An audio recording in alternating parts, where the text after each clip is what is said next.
Chapter 558. Red Hair Shanks frowned tightly. He didn't know what Dustless was thinking, but there was suddenly an inexplicable voice in his heart telling him to run away immediately. It was indeed a bit abrupt, but it was unusually true. However, Red Hair Shanks still chose to act rationally and completely ignored his inner instincts. There was no other reason than that after he slipped away, his vice-captain would definitely become a turtle in a jar. It was impossible for him to give up on Beckman, and the principle of valuing his companions would never change. Don't worry, it's not just your Akagami, Red Hair, pirates, but the other pirates around the island will also be buried with him. Seeing the sweat on Red Hair Shanks' temples becoming more and more obvious, Dustless softly kindly advised him.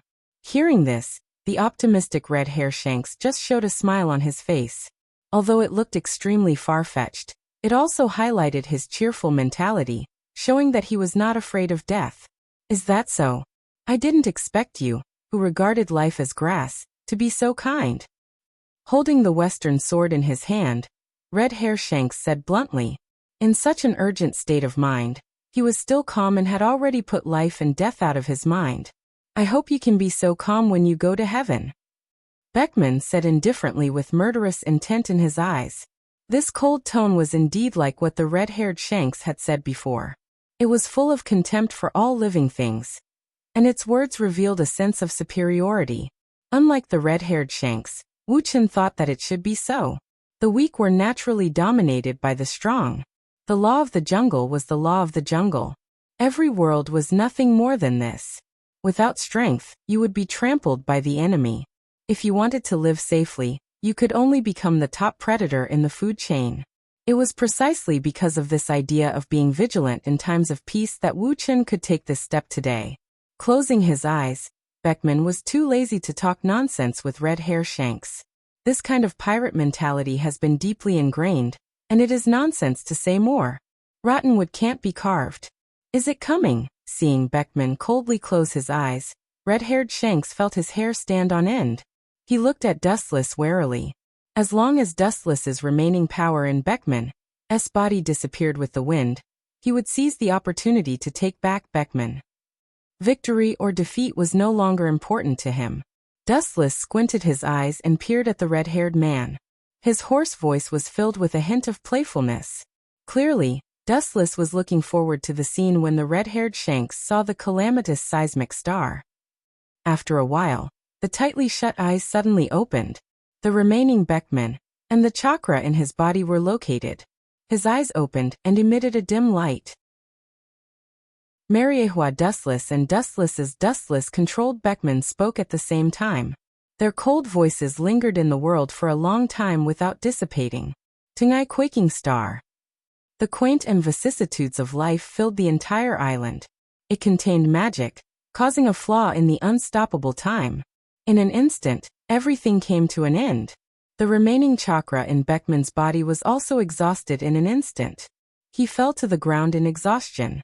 Is this guy trying to play to the gallery? The moment Beckman fell to the ground, red-haired Shanks turned into an afterimage and rushed over. He then looked around at the unchanged environment and frowned. Cough, cough, cough. At this moment, the silent Beckman suddenly woke up.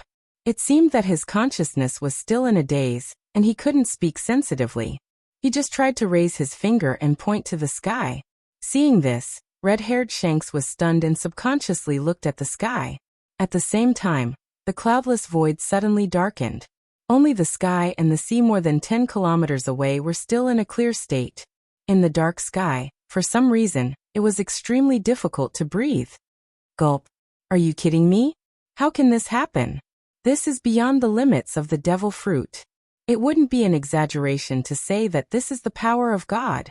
Fearing that his old eyes were blurry, red-haired Shanks rubbed his eyes and unconsciously snorted. His pupils suddenly shrank, and he looked as if he had seen a ghost. Following red-haired Shanks' line of sight, an unprecedentedly large meteorite slowly fell from the sky. The entire sky of the sea was gloomy and filled with despair. It was all brought about by this sudden meteorite.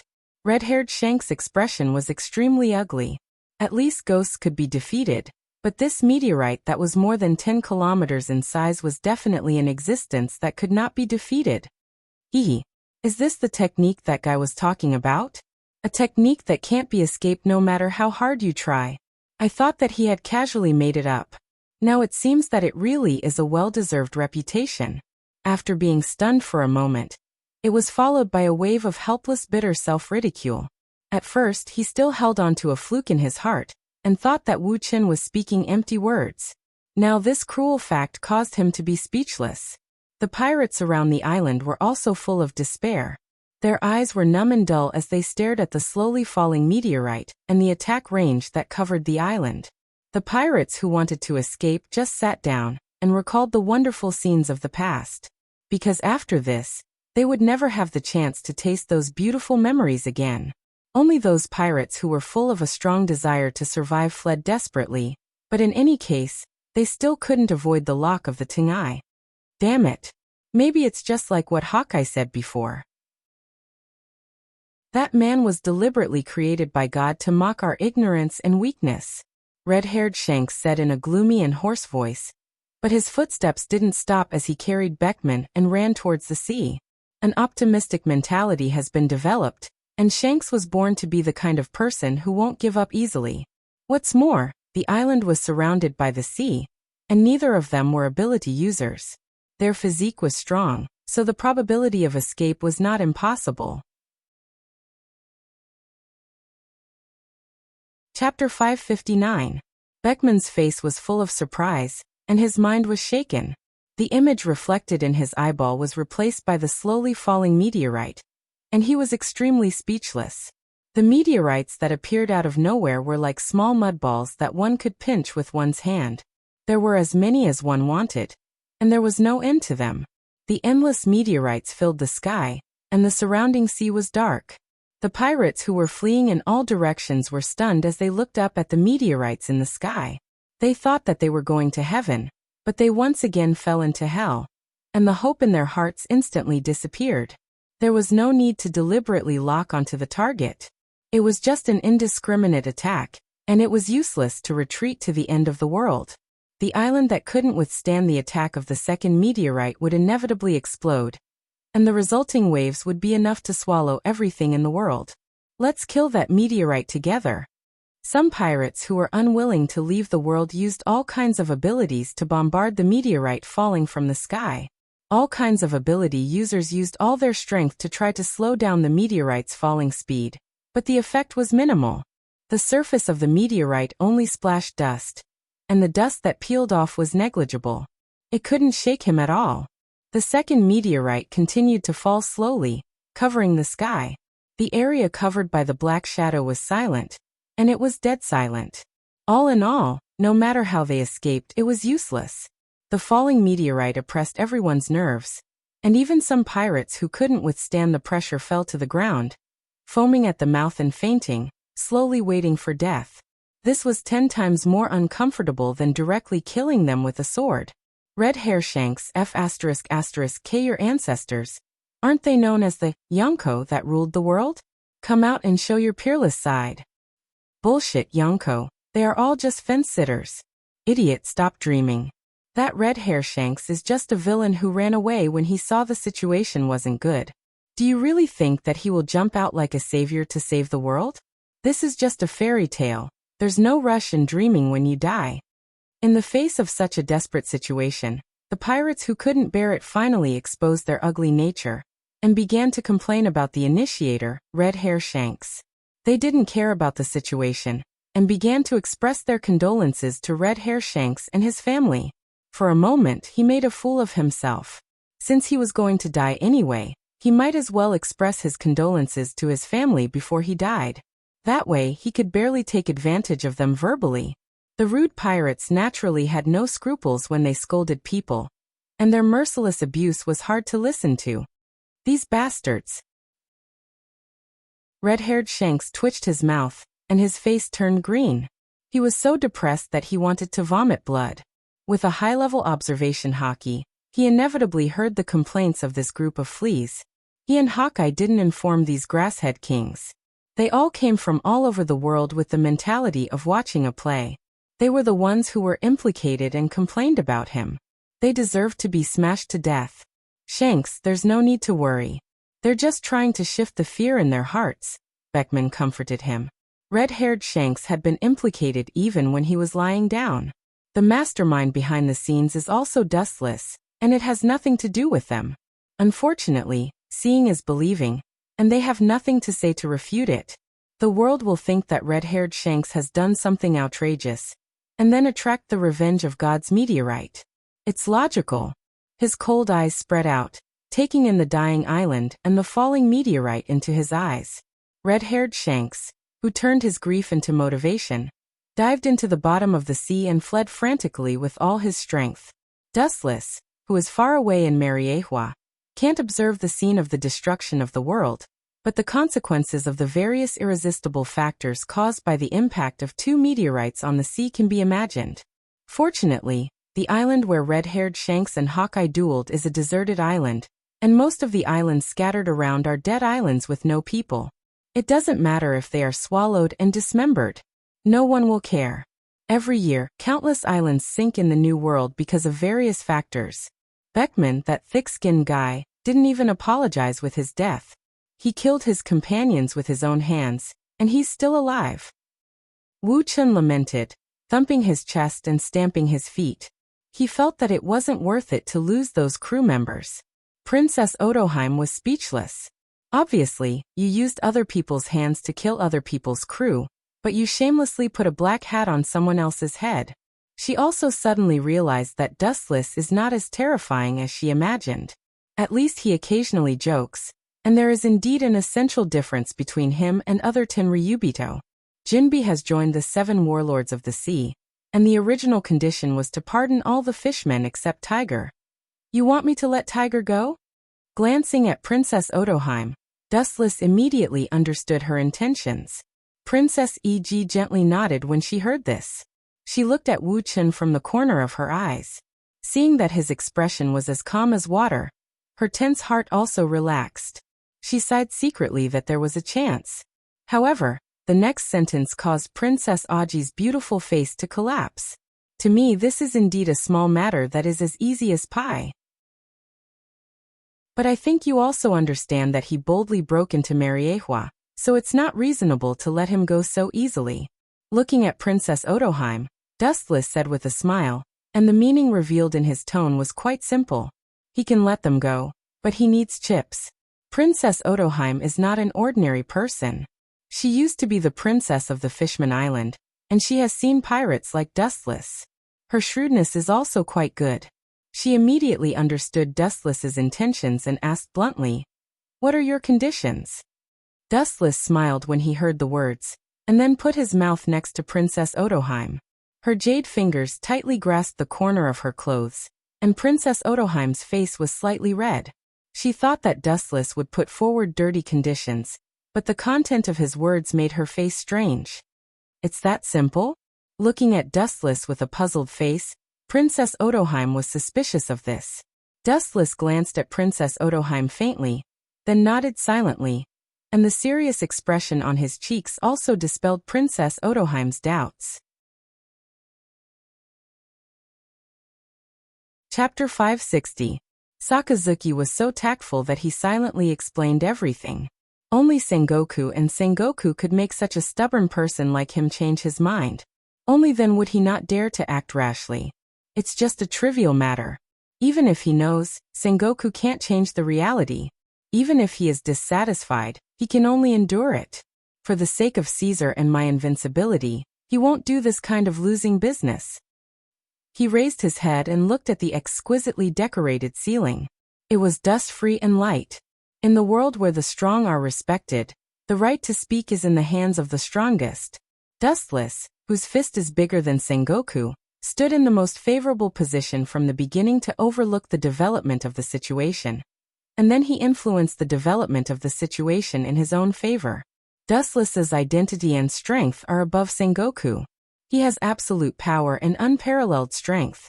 After the combination of the two, any strategy is self-humiliating and the effect is negligible. This is the case every time. The real hunter who gains is Dustless. It really makes Sengoku's stomach ache and tired of dealing with it. He has been in the position of Fleet Admiral for some time, but he has no achievements to speak of. It is inevitable that people will gossip about him. Not only that, the establishment of Shichibukai is a manifestation of his incompetence. If the Marine has real ability, there is no need to establish this deformed organization composed entirely of pirates to suppress pirates. Eat inside and betray outside. Princess Otoheim snorted. As a Tenryubito of the world government, he secretly fought against the world conquest and the Marine. What is this if not eating inside and betraying outside? Hearing this, Dustless's face did not change. He never felt that he was teammates with the government or the Marine in the trenches. He is afraid that the Marine is the same. The two are completely different from each other. It is naturally impossible to eat inside and betray outside. At the end of the day, Dustless was just a master of both the underworld and underworld. Whether it is the Marine or the government, in the eyes of Dustless, they are the same kind of people. No one is right and no one is wrong. The only one who can really judge whether they are righteous or evil is the final winner. Since you took the initiative to make a move, then I can only return the favor. Test me? I can only passively fight back. The hostility in his eyes disappeared in a flash. Dustless smiled. It would be impolite not to return the favor. On the blue sea surface, the salty sea breeze blew, and the reflection of dozens of naval warships could be seen on the surface of the water. The unique flag and the unique silhouette of the warships could only be seen in the navy. Sakasuji's entire body was wrapped up so tightly that only his bronze cheeks could be seen. His old face, however, looked extremely ugly. The hostility in his old eyes was clearly visible. Bastard! The massive fist easily punched through the deck, leaving a scorching red fist print. Sakasuji was like a human-shaped weapon that only knew how to kill. Its entire body was suffused with an oppressive aura, causing the entire ship to heat up for no reason, the temperature instantly rising dozens of times. The magma fruit was extraordinarily powerful, and it wasn't hard to see that Sakasuji had reached the pinnacle of perfection in its application and development. Akainu's eyes gloomily looked at the handcuffed man in the distance with pale skin. Akainu was extremely aggrieved, and his body uncontrollably erupted hot magma, burning through and melting the deck. Let me go. Do you know who's protecting me now? Come and untie this grandpa. Arrogant, condescending screams suddenly sounded. Looking in the direction of the voice, it was Kaiser who was locked up by Seastone. In fact, when Dustless called, Kaiser was already captured by Sakasuji and was on the way to the headquarters. Kaiser clearly heard the conversation between Sakasuji and Dustless in the Den Den Mushi. Release him from Seastone's handcuffs. His old face twitched. Even if he was unwilling, Sakasuji was powerless to change the reality. He wasn't an idiot. On the surface he may look like a brute who only knows how to use force, but in fact he's a meticulous person. Dustless's words in the Den Den Mushi already hinted that Kaiser was his subordinate. It can also be speculated that unscrupulously attacking Kaiser's opponent will immediately be met with the fiercest retaliation from Dustless. The soldiers on the warship looked at each other and stepped forward to release Kaiser's handcuffs. Sakasuji's will is above everything, and going against him is a dead end. Pack up your things and get out of here before I go back on my word.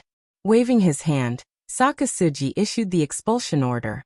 He suddenly felt that he was the most aggrieved vice admiral in history. There was nothing more ironic than releasing the enemy he captured with his own hands intact. After communicating with Dustless, he contacted Fleet Admiral Sengoku. Releasing Kaiser was Sengoku's order, and Sakasuji couldn't do anything. In the end, the Marine headquarters is a department of the world government, and the world government serves the celestial dragons, and Dustless's identity is unusual, and falling out with him would be a great loss to the Marine. After careful consideration, Sengoku chose to compromise. Caesar was just an unknown clown. It was not worth losing Dustless, a trump card that could change the world situation for him. Sakasuji is now just a vice admiral, and it seems like he has unlimited potential. He has a high chance of becoming an admiral in the future, but that's a matter of the future. He is strong, but there are many people stronger than him in this world. Even if he becomes an admiral in the future, it's not a big deal. At most, he will have more power to speak. Hiki. This debt, I will pay you back double in the future. Remember this, Sakasuji." After throwing down the threat, Kaiser glared at Sakasuji. Seeing that the situation is not good, Kaiser hurriedly ran to the boat the Marine prepared for him and sped towards the island where he was captured. Before he left, he didn't forget to turn around and make a face at Sakasuji. That look was obviously saying, "Come hit me if you have the guts. Useless trash, the next time I attack you, even if that man protects you, you won't be able to escape death." Sakasuji growled with cold eyes. Chapter 561. The crystal-clear ice sculpture turned into a 10-meter-tall ice wall. But as soon as it got close to Marmarin, Kuzan easily froze it with his Frost Ice Fruit's ability, turning it into a towering ice wall that blocked out the sunlight. The entire Marmarin was covered in a cold, dark shadow, and the sun was nowhere to be seen. Perhaps as long as Kuzan's Akiji was late, Marin would be swallowed up and annihilated by this huge wave, and the people who could survive on the island would be few, and all the ability users would definitely fall. This is really terrible. They are going to destroy our marine. Is it possible that Whitebeard has personally come to our door? Borsellino Kizaru, who was wearing a yellow striped suit, widened his eyes and tried his best to hide his calmness. But even so, from his slightly twitching lips, it was clear that Borsellino's heart was abnormally throbbing. When encountering seawater, the one who had the least ability to fight back was the Devil Fruit ability user, Yasukani no Magatama. His tall body turned into a beam of light that shot into the sky. Looking down at this huge ice wall, Borsellino's eyes shone with a cold light. A dazzling light condensed between his hands, covering an area so large that it made one's scalp go numb. Whoosh! After brewing for a while, the flashes that filled the sky finally came down in an instant. The destructive light waves played out a gorgeous scene. The iceberg that was as hard as steel collapsed in an instant. Countless holes appeared, densely packed and disorderly like a beehive. The warm sun shone through these holes. Boom! The towering iceberg gradually collapsed and was annihilated, until finally it turned into ice debris and shattered, and the warm sun once again enveloped the entire Marlindo. The Marines on the entire island took a deep breath of relief. At that moment, they thought that they had stepped into the legendary paradise. The younger generation will replace the older generation. These young people will have a bright future. In the Fleet Admiral's office, Fleet Admiral Sengoku nodded with relief. The current situation of the Marine is quite embarrassing. The Admirals, the Marine headquarters' most powerful force in the world, are now in a state of discontinuity. The original Admiral Z has retired, Garp refused to be promoted to an Admiral again and again, and the former Admiral Sengoku has been promoted to Fleet Admiral. Now they can only rely on the evil organization Shichibukai and promise them the legitimacy of their existence while using them to suppress other pirates around the world. By the way, the tsunami just now seems to have nothing to do with Whitebeard. Boom. Garp's slightly doubtful voice hasn't fallen, and the entire Marlindo trembled again. The intensity of the tremors was more frequent than before, and the tremors were more clear. Even Sengoku and Garp's bodies were shaking rhythmically with this frequency. Ka. Marlindo's ground also had narrow cracks, which was affected by the source of the tremors. It continued to expand and extend, and it showed signs of swallowing the entire island. Boom boom boom boom. Raising his head, he saw a wave that was even larger than the one before. It was so terrifying that it almost covered the entire sky. The entire world was filled with despair, and there was no sign of life at all. At the very least, in the eyes of Marlin's Marines, what was reflected was pure despair. Is it him? Sengoku's heart was in his throat, and it was extremely difficult for him to breathe. His eyes were gray, and he was 100% sure that if the Marine headquarters was hit, it would definitely be uprooted. Garp's face was also blue, and his iron fist was clenched tightly. He looked at Sengoku, and the two did not hesitate to break out of the window and attack the fierce waves. Renkyaku. His powerful right leg swept forward, and a huge silver ray of light whizzed out. The swift and awe-inspiring ray of light instantly split apart the monstrous waves. The power of the cold ray of light was beyond imagination. It contained some kind of mysterious power, and even the sea didn't dare to easily heal it. Boom! Fleet Admiral Sengoku's golden light shone brightly and turned into a terrible golden Buddha. He condensed a key shield in his palm, and a powerful impact flew out. The boundless waves were torn apart by the two of them, but it was not enough to completely destroy it. They could only keep the marine headquarters safe and sound. The fierce waves were suppressed by the joint efforts of the two. The tsunami passed by, and the cracks that were torn open were just enough to accommodate Marlin and Methreya. It's not Whitebeard. Looking at the monstrous waves passing behind him, Garp was cold, and at the same time he could assert that it was not Whitebeard. A figure had appeared in his eyes. Indeed. Sengoku nodded with an ugly face.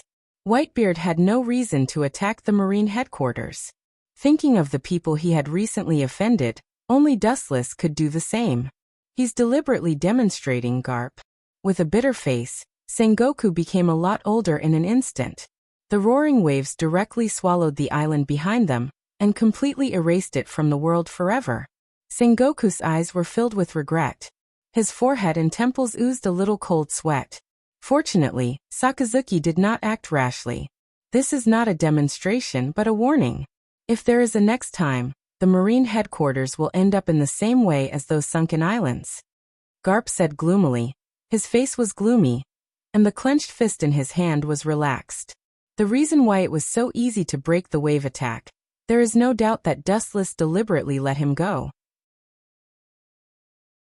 Otherwise, according to his strength, he could use some more shocking abilities to destroy and crush Marlindo. This is just a disguised warning, and it's also a naked slap to Sengoku's old face. It quietly told Fleet Admiral Sengoku a simple and clear meaning. If there is a next time, Marlindo will be erased. Chapter 562. His eyes narrowed, and the light from his eyes was extremely sharp. The feeling of déjà vu is not a lie. His eyes finally fell on the young man in the black coat, and glanced at the pigeon on his shoulder. Dustless's eyes flashed. It turns out to be them. No wonder I felt they were familiar. Wu Chen's face revealed an untraceable arc. He already knew the origin and identity of these people. The secret spy agency of the world government, CP9. However, this group of people was much younger than they were in the future. Dustless didn't recognize them at first glance. Seeing Lucci's strange dress and the pigeon on his shoulder, he suddenly recognized them. Frowning slightly, Dustless didn't remember interacting with these people. While Dustless was looking at the CP9, these young CP9 members also quietly peeked at Dustless, and then looked at the celestial dragons foaming at the mouth, and their faces were moved. They had long heard that Dustless was a different kind of celestial dragons, and today they saw it with their own eyes. Louis South Saint, let us deal with these celestial dragons. As the leader of the team, Lucci bowed slightly, and then said in a respectful tone. Dustless was silent when he heard the words, and his deep eyes turned around several people, as if he was planning something, and his eyes flashed with a strange luster. Seeing Dustless was silent, Lucci gave Kaku a look. The latter nodded slightly, and then walked toward the celestial dragons lying on the ground, and the disgust in his eyes disappeared. No matter who in the world, they don't have a good impression of celestial dragons, even if they are members of the government. When Kaku was about to drag this group of celestial dragons away, a black shadow suddenly attacked. The speed was as fast as lightning, and the naked eye could only see a fleeting afterimage. Kaku did not hesitate to block with his arms in front of him, and his whole body tensed, and his flesh turned into an invisible armor, extremely hard, resisting the incoming shadow. Bang! The powerful force was beyond imagination, and Kaku was instantly sent flying backward. He retreated a distance of 3 feet before he could stop. His face was pale, and his arms were trembling uncontrollably. Who the hell are you? Staring at Hancock, Kaku suppressed the anger in his heart and asked with an ugly face. The strength of this young woman dressed as a maid was unexpectedly strong. The young master didn't agree to your conditions. Naturally, you can't take this person away. A cold voice came from Hancock's mouth. Hancock said expressionlessly, "These CP9 are obviously trying to fish in troubled waters. Dustless remained silent from beginning to end. He neither agreed nor denied. Hancock, who had been with Dustless all the time, knew that Dustless was actually rejecting them. If you dare to attack again, it won't be so simple. Staring at Kaku, Hancock's silky eyes were replaced by coldness, and the warning and contempt in her tone were obvious. The strength of these CP9 is not enough. Rob Lucci and others' faces were gloomy, and their brows were wrinkled, and their fists were uncontrollably clenched. They have already lowered their posture, but they didn't expect Dustless to be so inhumane. Not only did he not give them any face, but he also took the opportunity to slap them in the face. Looking at Dustless's slightly smiling eyes, all the members of the CP9 loosened their fists at the same time. Putting aside the gap between their identities, Dustless's bottomless strength made them unable to compete with him. All of them together. Even the little maid named Hancock may not be able to defeat him. And the felony of attacking a celestial dragon is enough for them to go to jail for a lifetime. You know what's good for you. Hancock glanced at the CP9 members, and then she stood back to Dustless. Dustless looked at them with interest, and he nodded secretly. These people are young, but their strength is really good. Perhaps they are not at the peak state like they will be in the future, but they are not far from it. You are the guests of the government, and this trivial matter will be handled by Hancock. His eyes swept over the CP9 members. Dustless smiled, and his eyes finally fell on Lucci, pointing to the fainted Tenryubito below. If you urgently need to recover them, just go out and wait. In the end, Wu Chen recovered his usual calm expression. His expression was full of indifference, and his cold tone didn't leave any room for retreat. Then he closed his eyes and completely ignored these people. The CP9 members suddenly stiffened, and their eyes were faintly burning. Recover? What do you think we are doing? We are the secret spies of the world government, not the waste recovery manager of the garbage station. The corners of their mouths twitched violently, and the CP9 members almost vomited blood. Dustless's eyes were like looking at a mouse, which made them speechless and tangled. Their lungs were burning with fire, but they couldn't vent it. The fire went straight to the brain along the meridians of the body, burning their reason.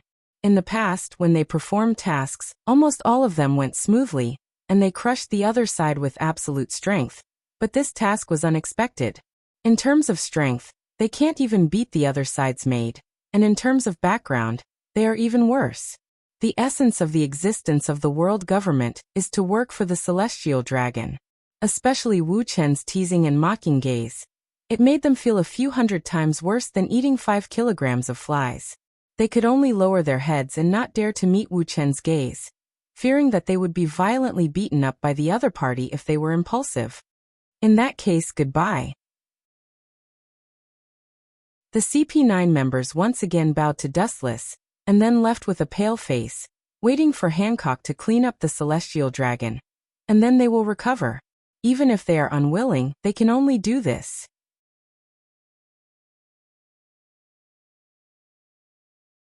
Chapter 563.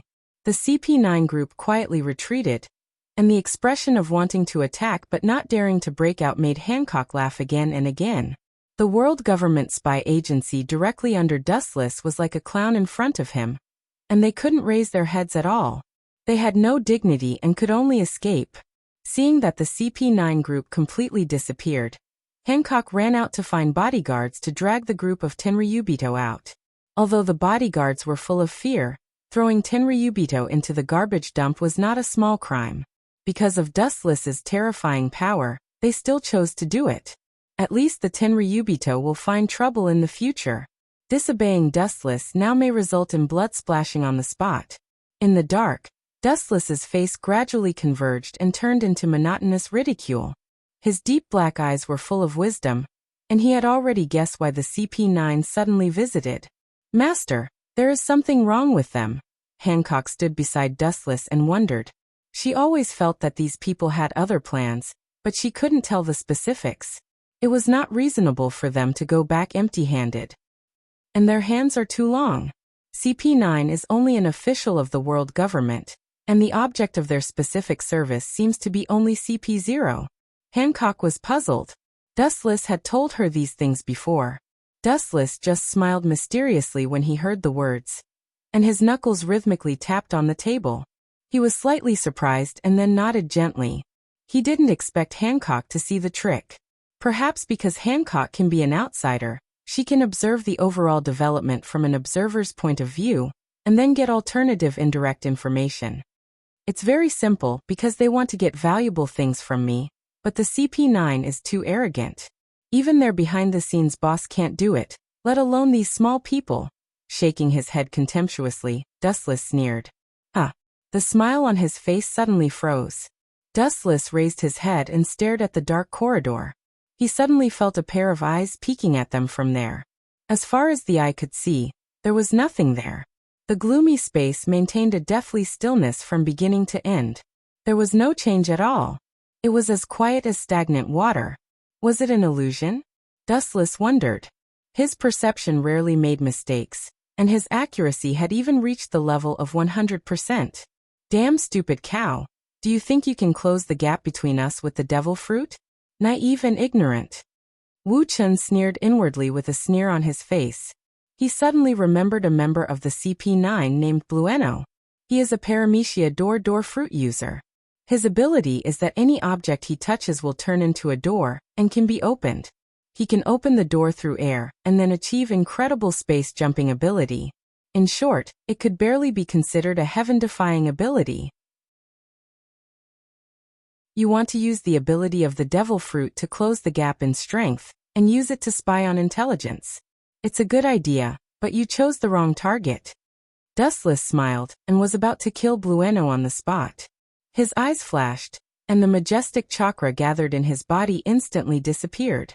Such a good chess piece can be used in the opposite way. Dustless-sama, what is their purpose? Seeing Dustless's strange silence, Hancock asked puzzledly. She can conclude that the purpose of the CP9 is not simple, and there is an unknown conspiracy. That's for sure. Hearing this, Dustless rubbed his throat and deliberately raised his voice, saying, "The purpose of this group of people is very simple. It's estimated that they are here to spy on the design of Pluton. A few idiots want to take the design from me." "Is that so?" Hancock's nose wrinkled slightly, and her clear eyes looked at Dustless suspiciously. In the blink of an eye, Dustless gave her a kind of earth-shaking change. As if he was a different person.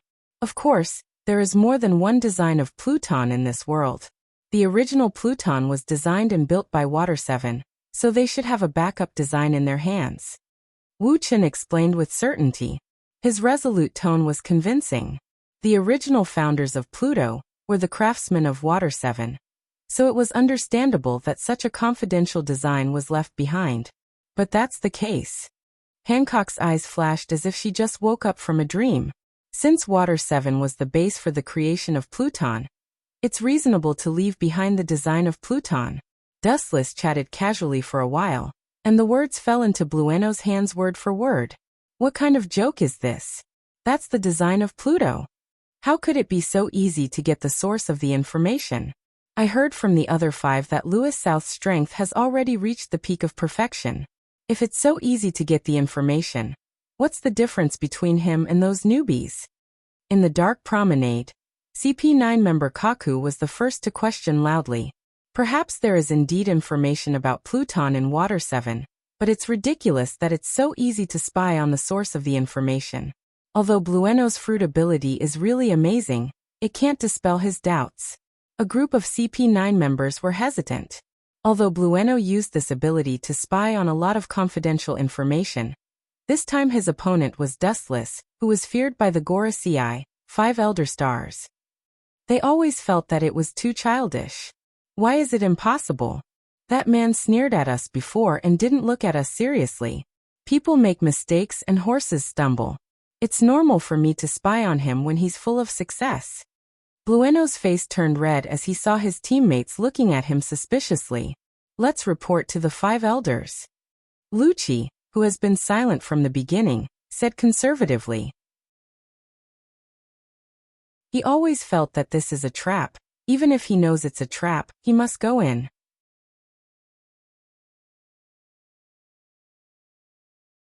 Chapter 564. Early the next morning, The morning wind was mighty and there were no clouds in the sky. Princess Otoheim was ordered by Dustless to return to the Fishman Island early. This was also the result of her pleading. Of course, it was also her last trip to the Fishman Island. In addition, she also had a special task given to her by Dustless. The Fishman Island had long been regarded as a forbidden place by Wuchen. Whitebeard had unscrupulously occupied the island. How could Wuchen just watch the duck that was about to reach his mouth disappear without a trace? Especially that old guy had a close relationship with the former pirate king Joel D. Roger. There was a great possibility that he would get the news of the ancient weapon Poseidon from Roger. Whitebeard's ambition has to be guarded against. Although the Surface and Akagami Red Hair are righteous people, it is undeniable that he is a big pirate king as cunning as a rabbit. Roger and Shiki of the 3 legendary pirates have already fallen, and now only Whitebeard is performing. Dustless-sama, Whitebeard's fleet only has a small number of personnel stationed on the Fishman Island, which does not constitute a substantial threat. The people of the Whitebeard pirates are also quite educated, at least they didn't do such things as robbing.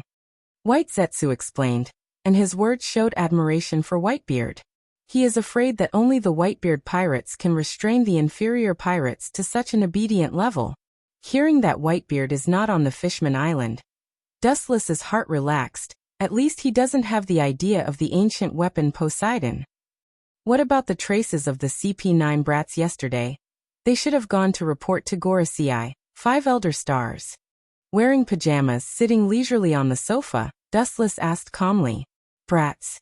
Hearing this, White Zetsu was stunned at first, and then understood that Dustless was talking about the CP9. He said, they didn't. They seemed to have gathered to discuss it yesterday, but they didn't say anything after discussing it all night. It is estimated that they went to Gorosei, 5 elder stars, or Commander Kong to make a choice. White Zetsu said truthfully, although he didn't know why he cared about a few minions, he still collected information seriously. This kind of thing is beyond the scope of what the CP9 can do. It can only be solved by finding a higher-level person. Commander Kong and Gorosei are the best candidates. That doesn't matter. It's the same no matter who knows about the 5 honored stars or Commander Kong. Moreover, if I'm not wrong, the results of their actions should be the same. Dustless smiled calmly. He had already guessed the decision of the 5 honored stars. On the avenue of Mariehua, all the members of the CP9 looked very unnatural. It's not that they suspected Blueno. They trained together when they were children, and they were already honest with each other. They would never be bored enough to suspect that he was a traitor. Even if Bruno's explanation was reasonable, in their eyes, it was extremely far-fetched. Even if some people were really careless, what they said casually was not something they could pry into. Since you doubt me, let the 5 great elders decide. Bruno was too lazy to waste his breath and simply kicked the ball to the 5 great elders. Lucci saw all this, and his heart burned with a blazing flame. He was particularly irritated. He always felt that this was a trap, and even if he knew, he had to fall into it. Even if it's really out of thin air, no one can resist the temptation of the ancient weapon Pluton blueprint. When they first heard that Pluton's blueprint was in Water 7, they fell into a trap. That kid must have done this on purpose. In the spacious and bright hall, the highest power of the world government, Gorosei, 5 great elders, lived here. This is also the place where they usually discuss and work. The Gorosei, 5 great elders, who had bronze skin and blonde hair, had a cold look in his eyes. He was sure that Dustless did this. He let Blueno hear the news about Pluton's blueprint on purpose. The purpose was to attract their attention. Indeed, he designed a trap that we had to fall into. The bald Kuang Laoxing, who was holding the saber, frowned and said, there was an evil and cruel aura between his eyebrows. They had always been in the upper hand in the past several fights with Wu Chun. They hadn't expected that the counterattack would be so fierce this time. They were caught off guard. Even if it's nonsense, they must send undercover agents to check it out. Rumors come from nowhere. Water 7 was responsible for the construction of Pluto, so it's normal for other blueprints to exist. The Gorosei, 5 great elders, said with a face full of wisdom. He was the tallest among the 5, so he immediately attracted the attention of the other 4. The other 4 Gorosei, 5 great elders, nodded in agreement. It's not impossible to keep a copy of Pluton's blueprint just in case. Anyway, this isn't a trap. We're definitely going to fall into it. With a sigh, the Gorosei, 5 great elders, said helplessly. They used to be the dominant force, but now they're suddenly pulled down. With the help of the Pluton's blueprint incident, that kid painstakingly led our attention to Water 7. It's definitely not a good thing. He must be secretly planning some unknown conspiracy. The Gorosei, 5 great elders, said gloomily. It's not that they haven't schemed against Dustless before, but every time they were easily broken by him, and they were slapped in the face. Hearing this, the other 4 5 elder stars all had gloomy faces, including the 5 elder stars with long hair and beard who had been talking loudly before. In the past, they had also fought with each other. They were the ones who played dirty, but in the end, they were the ones who were played dirty. Now that Dustless took the initiative to make a move, they really didn't have much confidence in winning. It doesn't matter, we will send a few CP9 members to Water 7 as spies. They were the ones who discovered Pluton's blueprint, so it doesn't matter if they are spies. Even if they all die in the end, they are just small pawns, it's not a big deal. The Gorosei, 5 great elders, with a scar on his forehead, said coldly. Everyone knows this simple truth.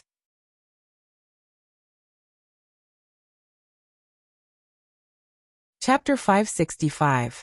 3 days later, in the system world. In the pavilion, Dustless's expression was different from before. There was a rare look of anxiety and impatience on his face, and his calm eyes also splashed out ripples and waves. His heart also became restless. I couldn't tell that you would actually lose your composure over this kind of thing.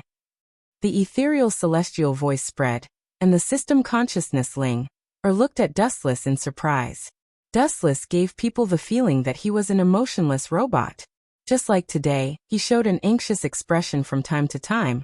Who knows how many times in his life? Could it be that you think I'm a stone with a heart of stone? I'm also a person of flesh and blood. Dustless stared at in annoyance and said impatiently.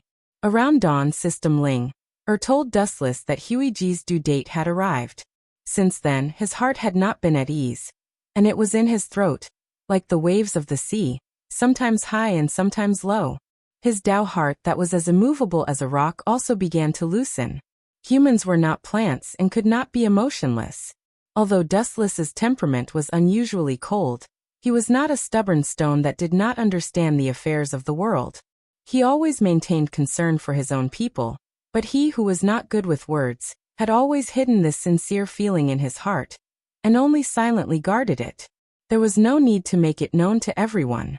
There was a saying that everything was interconnected, and some things did not need to be explained at all. On the contrary, sometimes things would go in the opposite direction when they reached an extreme, and the more one explained, the darker it would become. Everything was fine as long as one let nature take its course. System looked at Dustless with a smile, with an understanding attitude. As a father for the first time, it was normal for him to feel a little nervous. After all, this was also the first time Dustless experienced this. Anyway, I rarely see such an anxious expression on your face. In my impression, this is the first time I've seen you. A light voice with loneliness and sadness came from behind, like a supreme celestial voice, soothing one's heart. However, at this moment, Dustless was unable to be happy. His face stiffened with a hint of guilt. Looking back, he saw Otsutsuki Hiruo, whom he hadn't seen for a while. At this moment, she looked a little sad. Her face was as pale as the snow in the winter. Her face was full of loneliness. She clenched her silver teeth, and the corners of her mouth were extremely bitter. There were even some obvious cracks. I'm really sorry. The corners of Dustless's mouth wriggled. His heart felt like it was being twisted by a knife, and he was speechless and extremely guilty. He had spent the most time with Yuluo. The latter had always wanted to have a child, but to this day, she still couldn't fulfill her wish. Instead, it was Huey who came later who got there first. I don't want you to. Glancing at Dustless in disappointment, Yuluo's eyes were dim and lifeless. Her silvery hair had also become much whiter. Her entire body was emitting an extremely powerless feeling of hesitation and loss. Her heavenly beauty gave others the feeling that she had become much older in an instant. Seeing this, Dustless's heart clenched, and he was just about to persuade her when the clear and melodious cry of a child resounded. Woo! Dustless was stunned. Looking at Kagaya's delivery room, his body turned into a gust of wind and rushed forward. Breaking the door and entering, a stunning woman with golden hair was reflected in Dustless's eyes. She was dressed quite casually, with light makeup and no makeup, and her skin was as white as snow. She didn't need to be deliberately dressed up. Her whole person was natural and unrestrained, giving people a very magnanimous and natural feeling. Looking around, it was Tsunade with golden hair. As a medical ninja, she knew much more than Dustless, and the task of delivering the baby inevitably fell on her. At this moment, Tsunade was holding a little doll carved out of jade in her hand. Its black eyes were moving nimbly, and its delicate skin was as white as snow. It was no different from Kagaya, and there were two cute horns on its head. Staring blankly at the tender child in Tsunade's arms, Dustless spontaneously felt a sense of blood connection, and an inexplicable special force connected him and the baby in swaddling clothes. Yeah. It seemed that it also felt a sense of intimacy with Dustless, and the tender baby waved at Dustless with its fangs and claws. Its dark eyes were sparkling with tears, and it was anxious to get out of Tsunade's arms. It looked like it was about to cry, and it evoked the sympathy and pity that had disappeared for countless years in Dustless's heart. Heartless little brat, wasting so much of my energy. You forgot about the midwife when you saw your father. Tsunade rolled her eyes and angrily handed the baby in her arms to Dustless. She put her hands on her hips and shouted, "This heartless little girl is as heartless as you. No wonder you are father and daughter. You don't know how to express your gratitude to me. After all, I was the one who delivered the baby. Even if there is no credit, there should be hard work." Tsunade complained with dissatisfaction. This little girl was too much. She cried and made a fuss in her arms, but when she was in Dustless's hands, she immediately smiled. Seeing that Dustless and the baby in his arms were so close, Tsunade's calm eyes were filled with jealousy. Then she walked to Dustless's side, and her slender fingers gently pinched the little girl's little face and teased, "Is it a girl?" Remembering what Tsunade said before, he subconsciously looked down at the lower body. Sure enough, as Tsunade said, the future will definitely be a beautiful young lady. Quietly looking at the little girl's dark pupils, Dustless was confused. He felt that this day came unexpectedly, and he didn't even do the most basic preparation. When he was daydreaming, he suddenly felt a wet face, and his empty thoughts suddenly came back to him. Paji! In the twinkling of an eye, Wu Chen's face was left with the little girl's mouth mark, which was full of water stains. Wu Chen didn't know whether to laugh or cry. In his life, it was the first time that his face was attacked by others. This little girl is very clever. Tsunade's eyes widened, and her watery eyes looked at the little girl in surprise. For a moment, she caught a cunning look that didn't belong to her age from those black eyes. "Nonsense, don't you know whose flesh and blood you are?" Hearing this, Dustless's face was full of pride, and his high tone was filled with endless pride. This little girl can be seen from her eyes that she is a clever little girl. It's my fault that my genes are too strong, and so is my daughter.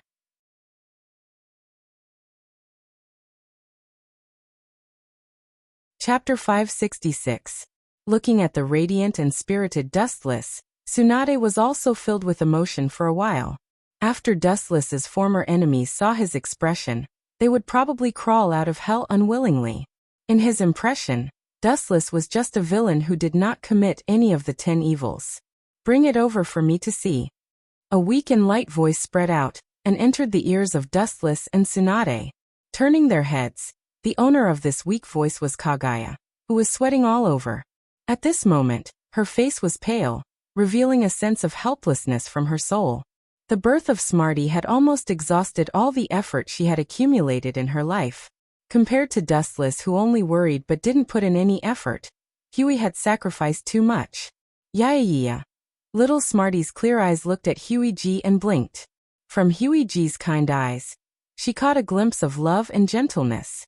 The immature but powerful body twisted again, and he raised his thin arms and threw himself into Kagaya's arms. Obviously, he was tired of Dustless. Puchi. Tsunade couldn't help laughing when she saw this scene. Her delicate face bloomed with a beautiful smile, and her bell-like laughter was pleasant to listen to.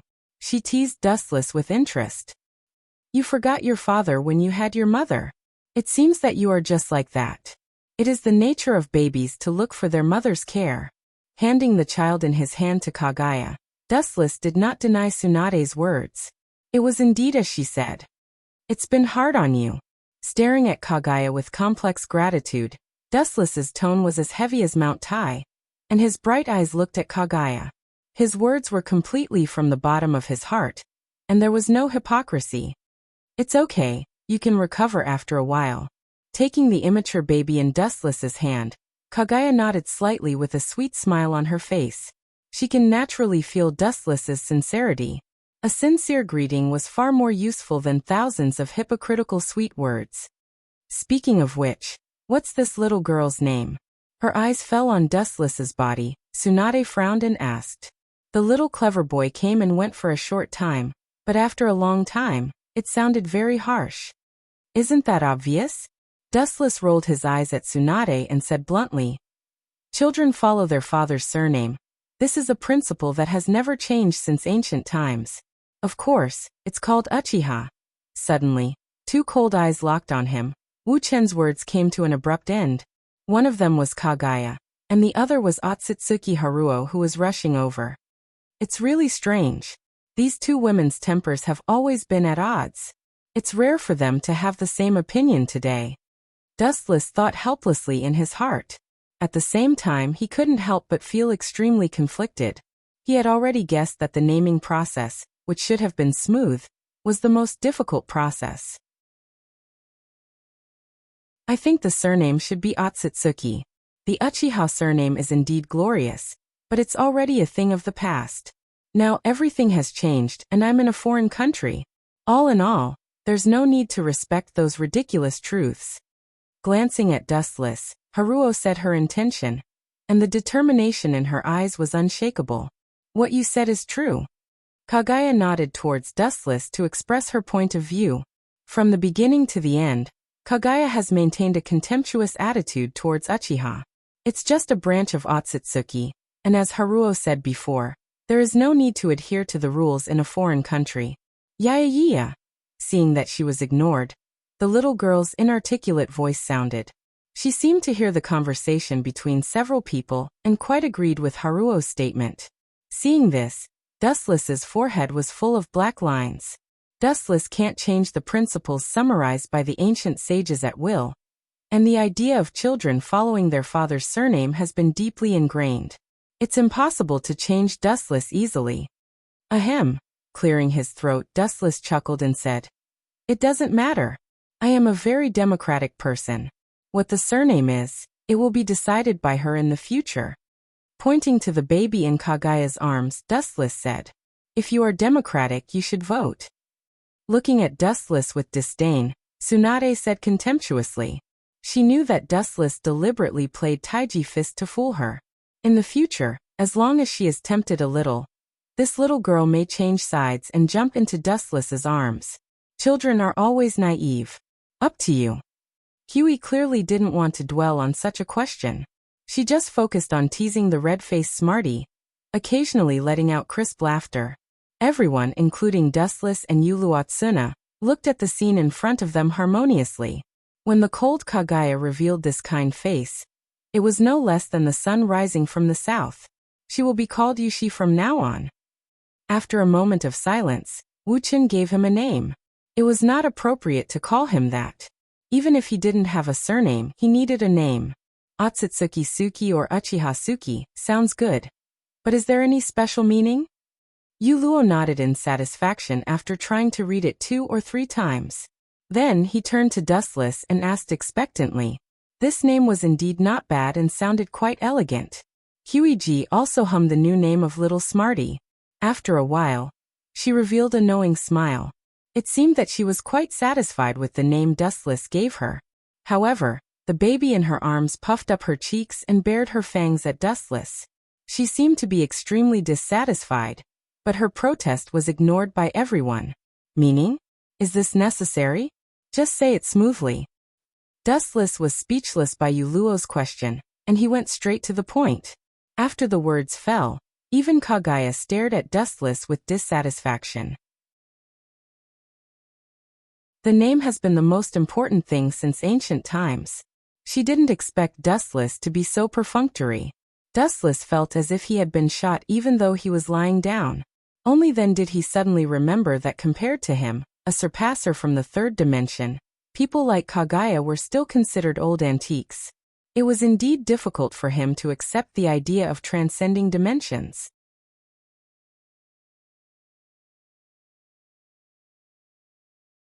Chapter 567. There was an insurmountable gap between the thinking of modern people and ancient people. It was impossible for them to accept Dustless's thinking ability in a short period of time.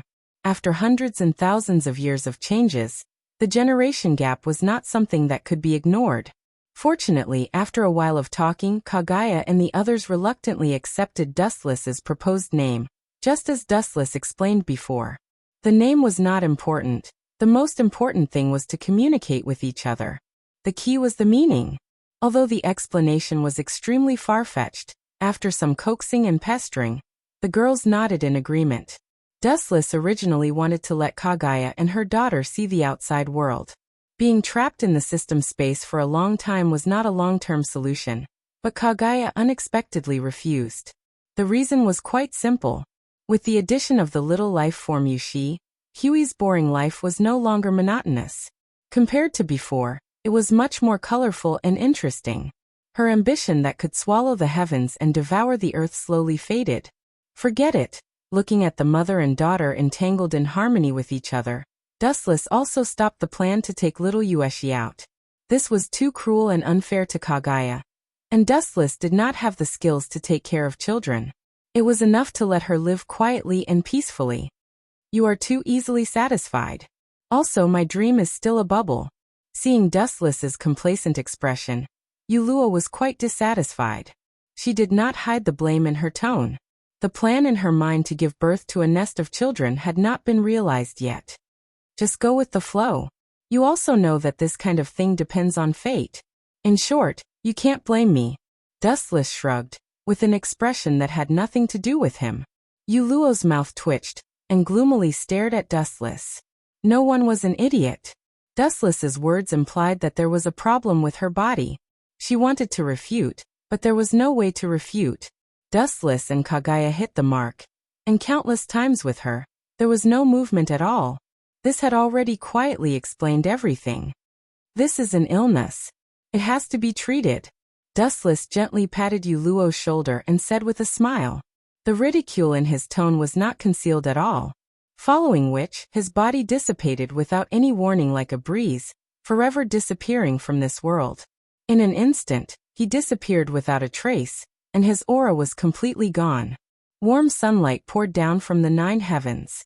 The whole world was bathed in the scorching sun. It was full of vitality and vitality. It made people temporarily forget that this was an extremely distorted world. Coincidentally, some people were not used to this warm sun. The Akagami red hair, pirates, who had escaped from death, were desolate and bleak. The momentum that swept the sea in the past was gone with the wind. The battleships docked at the coast were almost destroyed. Looking at it, it was full of traces of the waves. In the past, the Akagami red hair, pirates were domineering, traversing the 4 seas, sweeping the New World, and stepping on the top of the Yonko for emperors. Now only a few of them were left. It was exactly the same as the saying, when one reaches the pinnacle of prosperity, one will inevitably decline. It was all because of that man's single thought that brought disaster to his name. Years of dreams, painstaking efforts, all turned into nothing in an instant. He was even reduced to a state where he was about to be erased. New world. I will definitely come back again. The powerful oath resounded through the sky. Akagami red hair. Shanks then left with the remaining crew members, and the lonely shadow gradually lengthened and disappeared on the sea. Dustless, the originator of the Akagami, red hair, pirates, was extremely proud. People were in high spirits when they were happy, and sometimes he would show a knowing smile. This made Hancock think that the sun had emerged from the bottom of the sea. On the balcony, Dustless was lying on the couch. The birth of Little Moon She really made him in a good mood, and his mouth was humming a song involuntarily. He didn't even notice the sudden appearance of a figure. This time there may be a chance. Doflamingo's eyes squinted, and he peeped at Dustless's expression without a trace. There was a smile on his face, and he was still a wanted pirate. Although the position of Shichibukai was still a step away, it was only a short distance away. Dustless didn't help him add fuel to the fire, and it would be difficult for him to get to the top. In the near future, I will help you get the position of Shichibukai as soon as possible. We must seize the throne of King Dressrosa as soon as possible and drag the original Liku royal family down from the altar. Before Doflamingo could speak, Dustless spoke first, and his cold voice was filled with killing intent. It's true that we should speed up the pace. Caesar seems to have been caught by Sakazuki, but in the end, thanks to your help, the old boy would have to go to prison again. Doflamingo smiled flatteringly, and his tone was full of flattery, and he had completely given up the so-called dignity. It's not too late to pick up his dignity when his wings grow hard in the future. Now he's just a stray dog. The identity of the celestial dragons doesn't have much of a deterrent effect on the Gorasei, 5 elder stars. What's more, their Don Quixote family has no power of the celestial dragons. If they lose the protection of Dustless, they will die. It's not just him, Caesar is the same, so Doflamingo is unusually obedient. Glancing at Doflamingo faintly, Dustless didn't say anything. It was the opposite of the way he met Hancock before. In the face of these subordinates who are not subordinates, the necessary oppression is still necessary. The reason why he chose to let Doflamingo sit on the Shichibukai in advance is entirely because Caesar's trace is exposed. The construction of Pluton must have a quiet environment. Only after Doflamingo sits on the Shichibukai, he can also seek the king's position of Dressrosa to shelter Caesar. What are the specific steps? Lowering his posture, Doflamingo asked in a low voice. It's very simple. Lead your pirate group to destroy everything. The loss is enough to make the Marines unable to bear it. At that time, they will naturally come to you to compromise. It doesn't matter if it's big. Behind me is your foothold. The simplest and most effective way is to be rude and direct. This is the truth that will never change.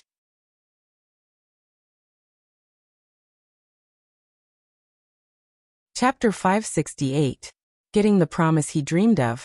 Doflamingo left Mariehua with a wild laugh, and the unscrupulous laughter seemed to mock the helpless and angry look of the Navy after being attacked by him. In the dark, Doflamingo has seen the old face of Fleet Admiral Sengoku. On the balcony, Dustless glanced indifferently at the battleship sailing away, and he could even see that Doflamingo was standing on the deck. Master, aren't you spoiling him too much? Hancock, dressed in a maid's uniform, came quietly and gently massaged Dustless's shoulders on both sides, and the technique was extremely accurate. Doflamingo is ambitious, like a wolf or a tiger, and it is common for dogs to bite their masters in the end. Dustless closed his eyes comfortably and enjoyed it comfortably. After a while, Hancock's massage skills improved by leaps and bounds, and the fatigue on both sides of his shoulders was swept away. Don't worry, it's just a small pawn. Hearing this, Dustless replied casually, and his indifferent tone obviously never put Doflamingo in his heart. No matter how beautiful the Monkey King's conspiracy is, even if it is flawless, under the shroud of the Five-Finger Mountain, he is always insignificant, just a tiny particle among hundreds of millions of floating particles. The consequence of a mere Taowu wanting to shake the world was like a moth flying into a flame, seeking its own destruction. If he could be tactful, Dustless didn't mind continuing to raise Doflamingo. If he dared to resist, within a breath, Doflamingo's blood would splatter 3 feet, and his head would be taken. So there is no need to worry about it, just use it with contempt. What's more, that kid has been suppressed by me for so long, and the hidden wildness in his heart, and the anger that has been accumulated for a long time in the past few days, has released extraordinary destructive power.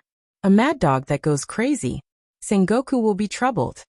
Taking the crystal glass handed by Hancock, shaking the red liquid in it, Dustless then drank it, and the red residue left on the corner of his mouth combined with his gloomy face was particularly strange.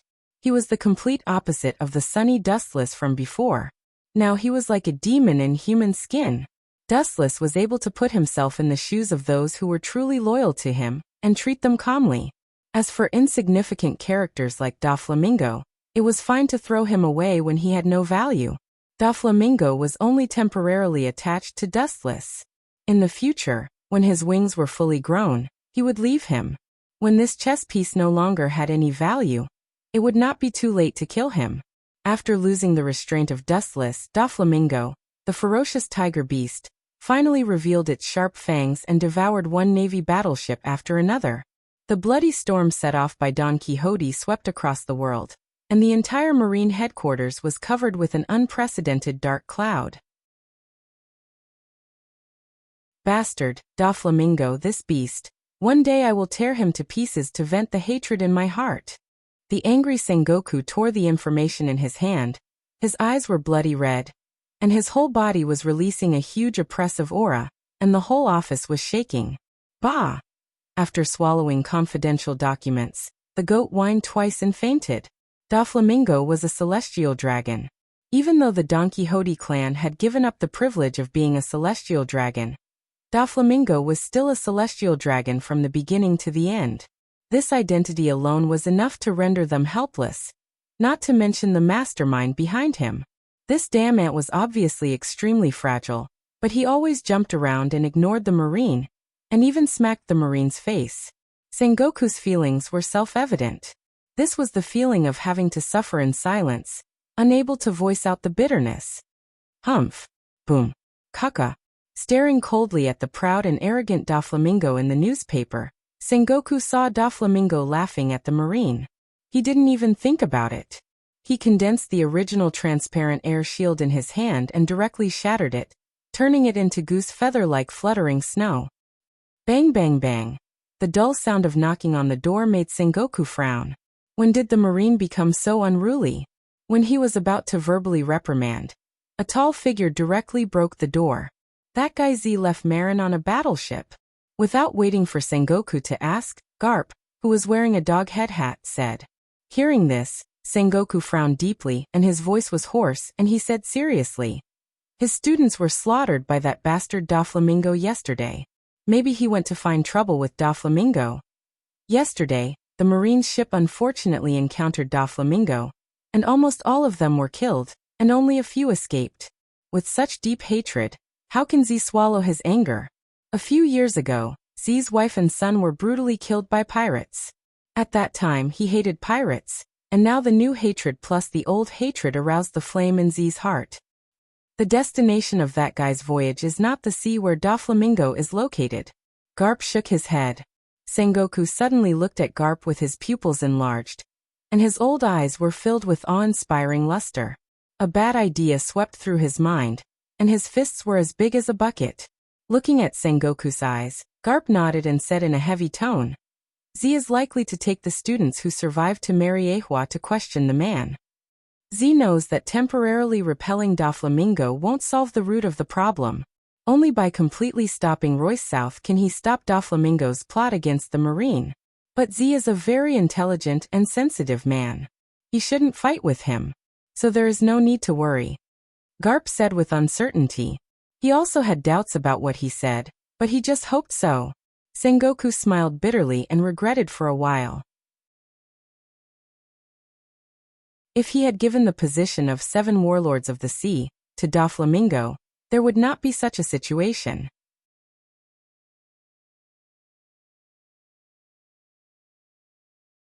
Chapter 569. Early in the morning 3 days later, the bloody storm set off by Doflamingo still continued. The fierce name of Heaven's Yiksha spread throughout the New World. Even small places like the Four Seas could hear his nickname. Countless Navy battleships were destroyed by him, and countless Navy soldiers were killed by him. Not only that, Doflamingo's claws also reached out to ordinary civilians.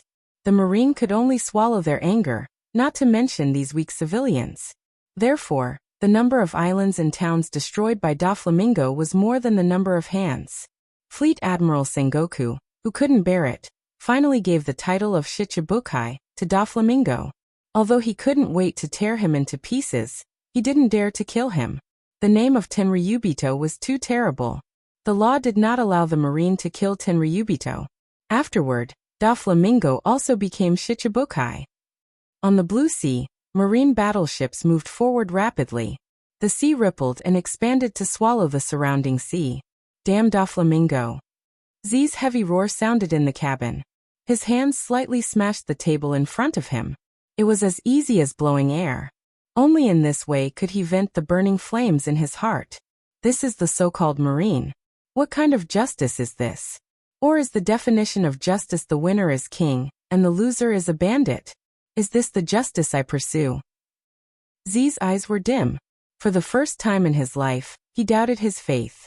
Marine headquarters held the loud slogan of absolute justice, all day long. But their inner nature was no different from those pirates. They were afraid of the strong bullying the weak.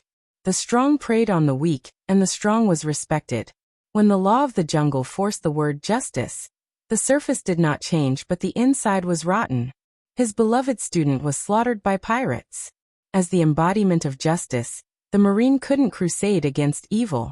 Not only that, but now from the Marine's predicament, to a large extent, they will collude with the so-called Shichibukai in the future. This is not the righteous Marine that Z pursued. It is contrary to his beliefs. In the past, he was confident that the Marine has fallen into hell. Teacher. A haggard and weak voice came from outside the cabin. Z raised his head and pushed open the cabin door. A group of exhausted students were reflected in his eyes. His old eyes swept across the students one by one.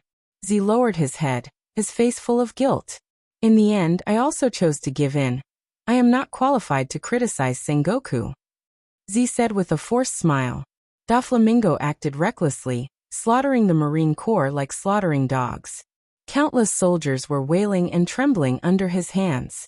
Z didn't stand up to arrest Doflamingo. Just like when his chess piece was killed, he chose to remain silent. Why did he choose to remain silent? There was no other reason. Doflamingo was a celestial dragon, and behind him was Lois South, a behemoth that could cover the sky with one hand. Z's thoughts of revenge were extinguished, and he continued to remain silent. Because they are celestial dragons. In this world, celestial dragons are synonymous with justice. The laws of the world are all made by them. Justice is judged by them. So is life and death. Those who resist their rule are the enemies of justice. In other words, the enemies of celestial dragons are the embodiment of evil. Z who believes that justice will prevail will certainly not resist celestial dragons. In today's world, celestial dragons have become a manifestation of justice. Only by respecting celestial dragons is justice. Resistance is evil. Such a ridiculous truth has deceived the world for more than 800 years, but no one can jump out of the nightmare created by justice. Until now, Z felt like it was a lifetime ago. He suddenly woke up. The justice that I seek is sacred, not this kind of twisted justice that has been rewritten by others. Staring at the looming Mariehua in the clouds in the distance, Z's loud roar contained the firmness of a rock. The ruthlessness of celestial dragons is well known to the world.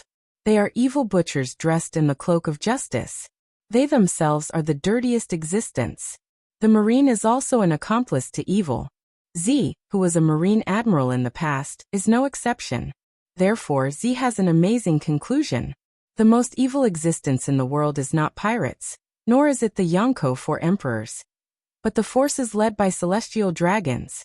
They are the most evil existence in the world. In the name of hypocritical justice, their shadows cover the sky and the sun. The scope of slavery is more than an island and a small piece of the sea. The location of radiation is the whole world. Today, Z realized that compared to those pirates who chased their dreams, he who was loyal to the world government and loyal to celestial dragons in the past was more evil. In the early morning, Mariehua was filled with countless mist, looming in the clouds and mist, connecting the sky and the earth. It was beautiful. Mariehua is not only the headquarters of the world government, but also the gathering place of celestial dragons. It covers a large area and is difficult to estimate. Looking as far as the eye can see, Mariehua standing on the red line is spectacular. Looking at the world today, it is unique, and its momentum is unique. The marine battleship actually took the initiative to come to Mariehua. It's rare. His sharp eyes penetrated the heavy fog, and the galloping marine battleship appeared in Dustless's eyes. After a glance, Dustless withdrew his gaze. He was very busy these days. Most of the time was spent in the world of the system. Accompanying Kagaya all day and playing with little Ueshi was boring, but it was also a good way to spend a long time. Just as he was about to get into the system world, the sound of the Den Den Mushi in his arms came into Dustless's ears. He frowned slightly and then took out the black Den Den Mushi. This is Z. What is he looking for me for, or is it for Doflamingo? The doubts in his eyes turned into speculation. Dustless learned that Doflamingo recently killed many of Z's students.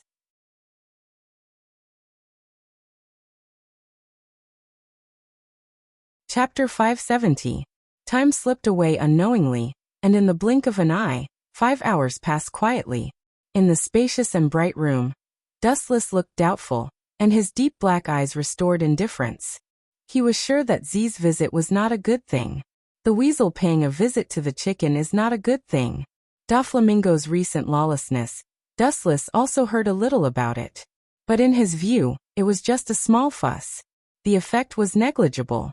Unexpectedly, Sengoku chose to compromise and agreed to Doflamingo's conditions and promised him the position of Shichibukai.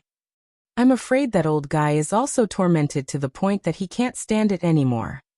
Dustless had some admiration for this clown Doflamingo. Doflamingo ambushed the Marines. Most of them were young and had good qualifications. Once these people grow up in the future, their room for improvement is infinite.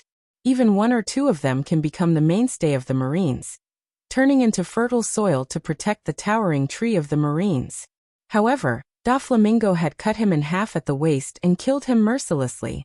More than 90% of the freshmen were taught by Z, and they get along with each other day and night. Their feelings must have reached a very deep level, and even reached a deep level of father and son. So that's how it is. You know it's useless to deal with Doflamingo, so you came to me. Giving up what's close at hand to seek what's far away. Wu Chen's gentle expression was full of contempt. He instantly understood Z's intention. But do you think it's useful to find me? Relying on your strength, you want me to yield? That's a fantasy, Z. Frankly speaking, Dustless quite sympathized with him. He worked hard for the Marines all his life, and when his life was about to wither, it was his student Borsellino Kizaru, who personally sent him to his death. The rise and fall of the Marines are caused by the Marines, and they are destroyed by the Marines.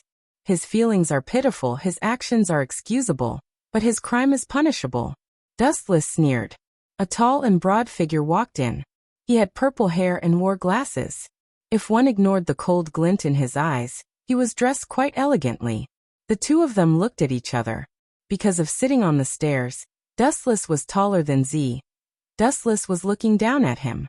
First of all, Z's aura was already at a disadvantage, which made him quite uncomfortable. I still remember that you are the honorary admiral of the Marine, so why did you choose to be the enemy of justice? Clenching his fists, countless blue veins were vaguely visible on his arms. Z coldly questioned. What Doflamingo did was the result of your indulgence and indifference. At the end of his speech, Z's eyes were emitting cold air. Towards Doflamingo, Z couldn't wait to tear him into pieces. Unless he directly killed him, he wouldn't be able to solve the problem. You came all the way here. Sit down and soothe your throat first. Pointing to the left side of the sofa, Dustless signaled Z to sit there. As for the cold questioning tone, he ignored it and quietly tasted the fragrant tea in his hand. As if nothing happened. Dustless was unusually quiet. This kind of indifference made Z's resentment towards Dustless soar. Justice? Z, you are not young anymore. All day long you still talk about justice. Sometimes I really feel like you are a child who hasn't grown up. Looking at Z, Wu Chen sneered and didn't hide his sarcasm. I think you are a child who hasn't grown up. You don't understand the essence of justice. Zi's old face tightened. He didn't hesitate to show weakness. Then tell me your understanding of justice. I'm all ears. The corners of his mouth curled up with a hint of ridicule. That pair of deep eyes flashed with ridicule, as if he was sizing up a clown, looking down at Z from above. Their identities were suddenly reversed. Dustless was more like a deep audience, quietly waiting for the clown's performance on the stage. What kind of attitude is this? Z's tone raised a few decibels as he said in an even more oppressive tone. Dustless's indifference and even contempt had touched Z's bottom line. His student was killed. Dustless not only didn't show any sign of remorse, this cold and perfunctory attitude made Z feel contempt. This is my attitude towards the justice you speak of. It doesn't matter who is right or wrong, because the final say is not in their hands. Lightly glancing at Z, Dustless said without any emotion, what is justice? When you ignore this inherent definition, you will find that the one who can judge evil and justice is actually the one with the biggest fist. Justice? The winner is the justice. It's so simple. For example, Dustless's mouth raised a cold arc. His body disappeared in an instant and disappeared into the darkness. His speed has reached the realm of perfection, escaping the perception of Z's observation haki. This guy is using some kind of ability to move, not relying on the speed of his body. Z's body stiffened. Now my fist is bigger than yours, so I can judge that you are an evil person. If I say you are guilty, then you are guilty. A demonic whisper entered Z's ears, followed by a flash of golden light. Armament haki hardening. With a low shout, the surface of his body was replaced by a dark color. Z had long predicted that Dustless would take the opportunity to use armament haki. Clang! An ear-piercing boom spread throughout the entire room, and an invisible ripple spread out, causing everyone to feel dizzy. All the decorations in the room instantly exploded. Ka. Under the impact of the brute force, the geographical position of the entire room was dislocated. Despicable. Knowing that Dustless is an ability user, Z's right arm was also covered with armament haki. His fist was enough to smash a giant building, and he mercilessly punched his head. Oh!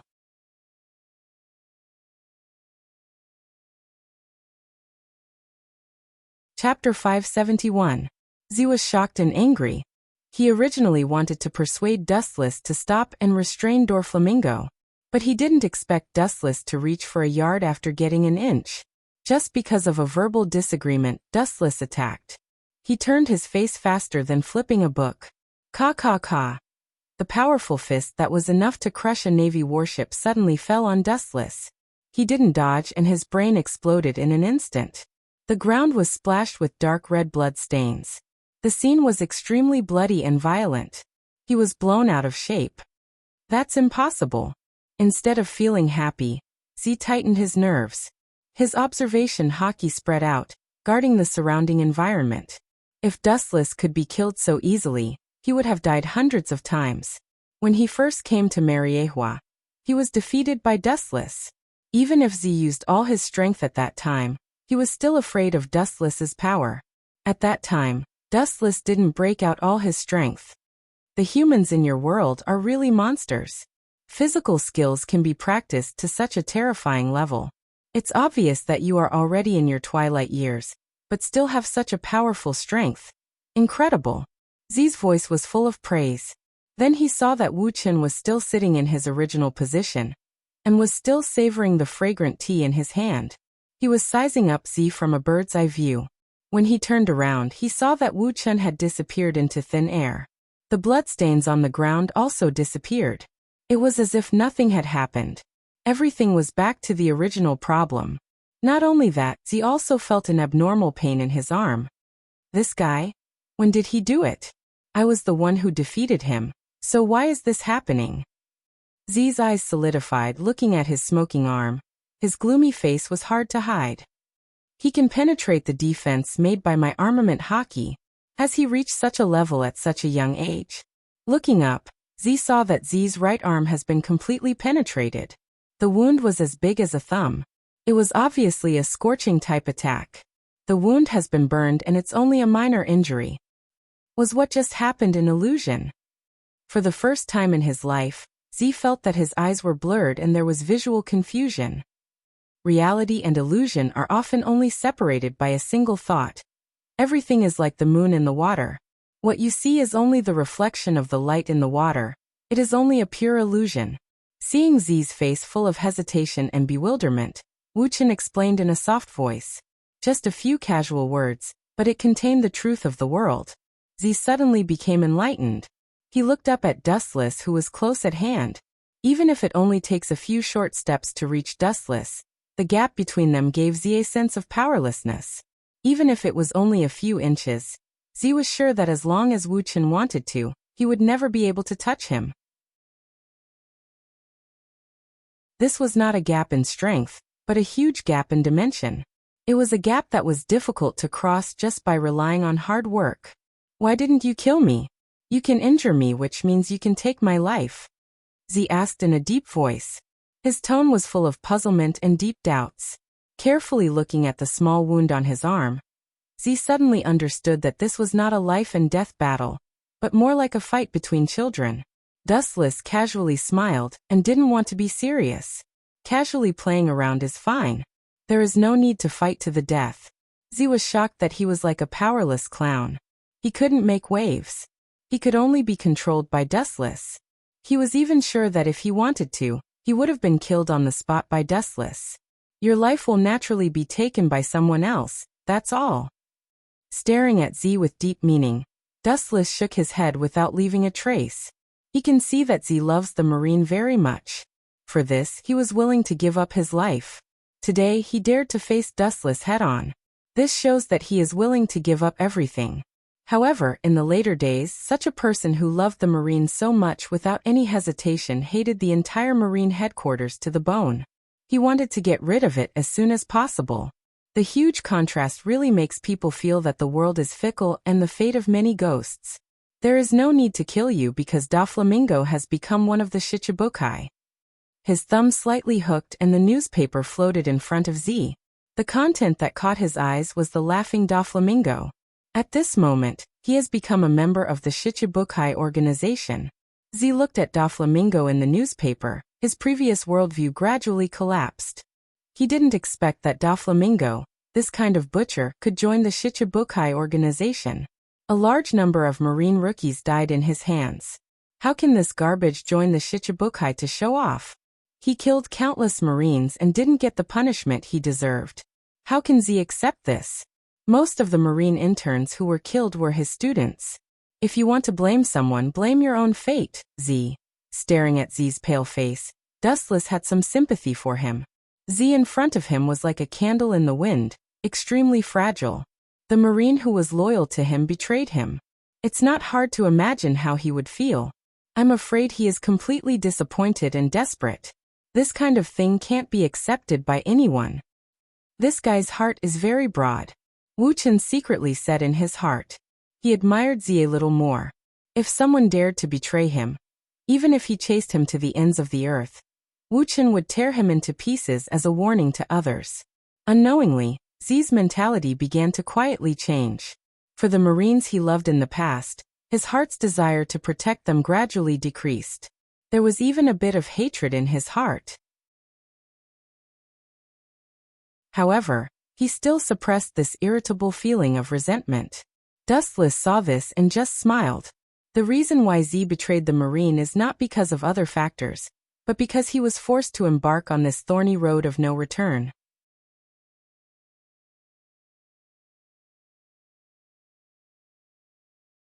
Chapter 572.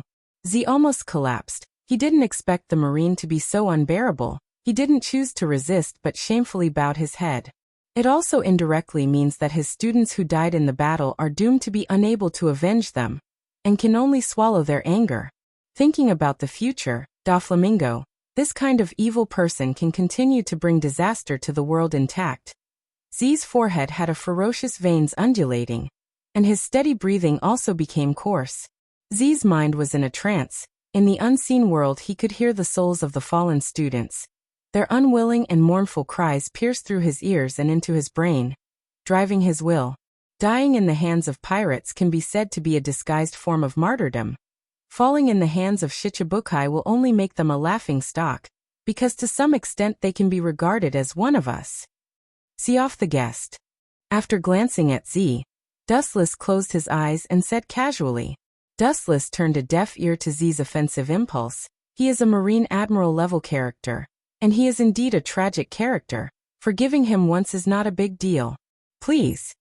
Hancock made an elegant gesture to Z, indicating that Z can leave. Z's cold eyes looked at Dustless. He seemed to be hesitating whether to leave or not, but after glancing at the Marine battleship docked in the harbor, he resolutely turned and left. This old guy is so tactful. Seeing Z simply turn around and leave, Wu Chen opened his eyes. Z gave him a simple feeling that he was the type of stubborn old man. He was the type of old man who would stick to the rules. Whiz. Suddenly there was a strong wind in front of him. Dustless was slightly surprised. He immediately raised his eyelids and saw the tall body of Z, who took the opportunity to attack. Boom boom boom. The powerful fist blasted over with full force. Just as it was about to crush Dustless, his entire person strangely disappeared. It was as if he had completely integrated into the void, disappearing without a trace in an instant. I knew you wouldn't leave so easily. Z turned to look at Dustless, whose left eye turned into Sharingan, and sneered. When facing pirates, have you ever seen a Marine Admiral who fled without fighting? Subconsciously, Z has classified Wu Chen as a type of pirate. Even compared to the pirates who commit all kinds of crimes, he knows how to use the power given by the government to be more evil. Z felt that using the word pirate to describe Wu Chen was simply an insult to the word. Marine Admiral who fled without fighting? Maybe there will be one in the history of the Marine today. A demonic whisper sounded in Z's ears, and Dustless was not in a hurry to fight his opponent. If I didn't guess wrong, when you went to Mariehua, you also brought your students who were struggling at death's door. Looking at Z's strong body, Dustless said with a smile. You bastard, don't tell me you want to. Hearing this, Z's eyes were about to split open. His eyes were burning with flames. He wasn't an idiot. What Wu Chen meant was that he was going to make a move on that group of students. A peerless master without the slightest cultivation. Despicable to such a shameless degree. He would choose to attack a group of students who have no power to truss a chicken. This is the first time Z has seen it. Ka ka ka. Without thinking, Z broke the window and jumped out of the 10-meter-high window. His body fell straight to the ground and swept toward the battleship docked on the shore like a hurricane. Z was determined to protect the remaining students even if he had to risk his life. Ah, this old guy is really fickle. He just said that there is no Marine Admiral who retreats without fighting, and now he is running away. Staring at the black ink spots that have gradually disappeared in the distance, Dustless touched his forehead and seemed quite helpless. His tangled tone seemed to be a headache for Z. Young master, when did you send someone to attack his crew? Hancock elegantly stood beside Dustless, tilted her head and curiously asked. Dustless didn't contact anyone for a quarter of an hour. When did he order his men to attack Z's fleet? She was really curious. Attack? I didn't send anyone to attack. I just used Z's mentality to worry about his companions. In the final analysis, he is still a righteous person. In his eyes, the lives of the students are more important than mine, so he was so impatient. Dustless replied calmly. He was just using Z's mentality to make a sneak attack. If at this moment Z was replaced by a Kainu, he wouldn't care about this group of people. Anyway, it's just a few insignificant pawns. It's not a big deal. No one will care about it. Every day, there are countless soldiers all over the world dying in battle. Master, you are really cunning. Hancock didn't know whether to laugh or cry. She didn't expect Dustless to be so proficient in playing tricks. But will he go and come back? Her eyes fell on Dustless's body. Hancock asked with concern. Z's strength was unfathomable, and the entire Mariehua might be destroyed by the fight. Of course, this is only the case where the five deliberately indulge. Well, thinking of Z's nature, Wu Chen's eyes flashed with a bone-piercing cold light. He sneered. I've given him a chance. If that old guy really comes back, then I'll take his little life. The sonorous and powerful voice contains confidence. Z is very powerful. Dustless also has 100% certainty to take him down. No one can pose much threat to him. But then again, Doflamingo's next goal is the King of Dressrosa. With his forehead squeezed together, Dustless remembered that Doflamingo has become a Shichibukai. I am afraid that his next plan is to seek the position of the King of Dressrosa. Caesar can also secretly create Pluto under his protection. Perfect and consolidate Dustless's ambition to unify the world.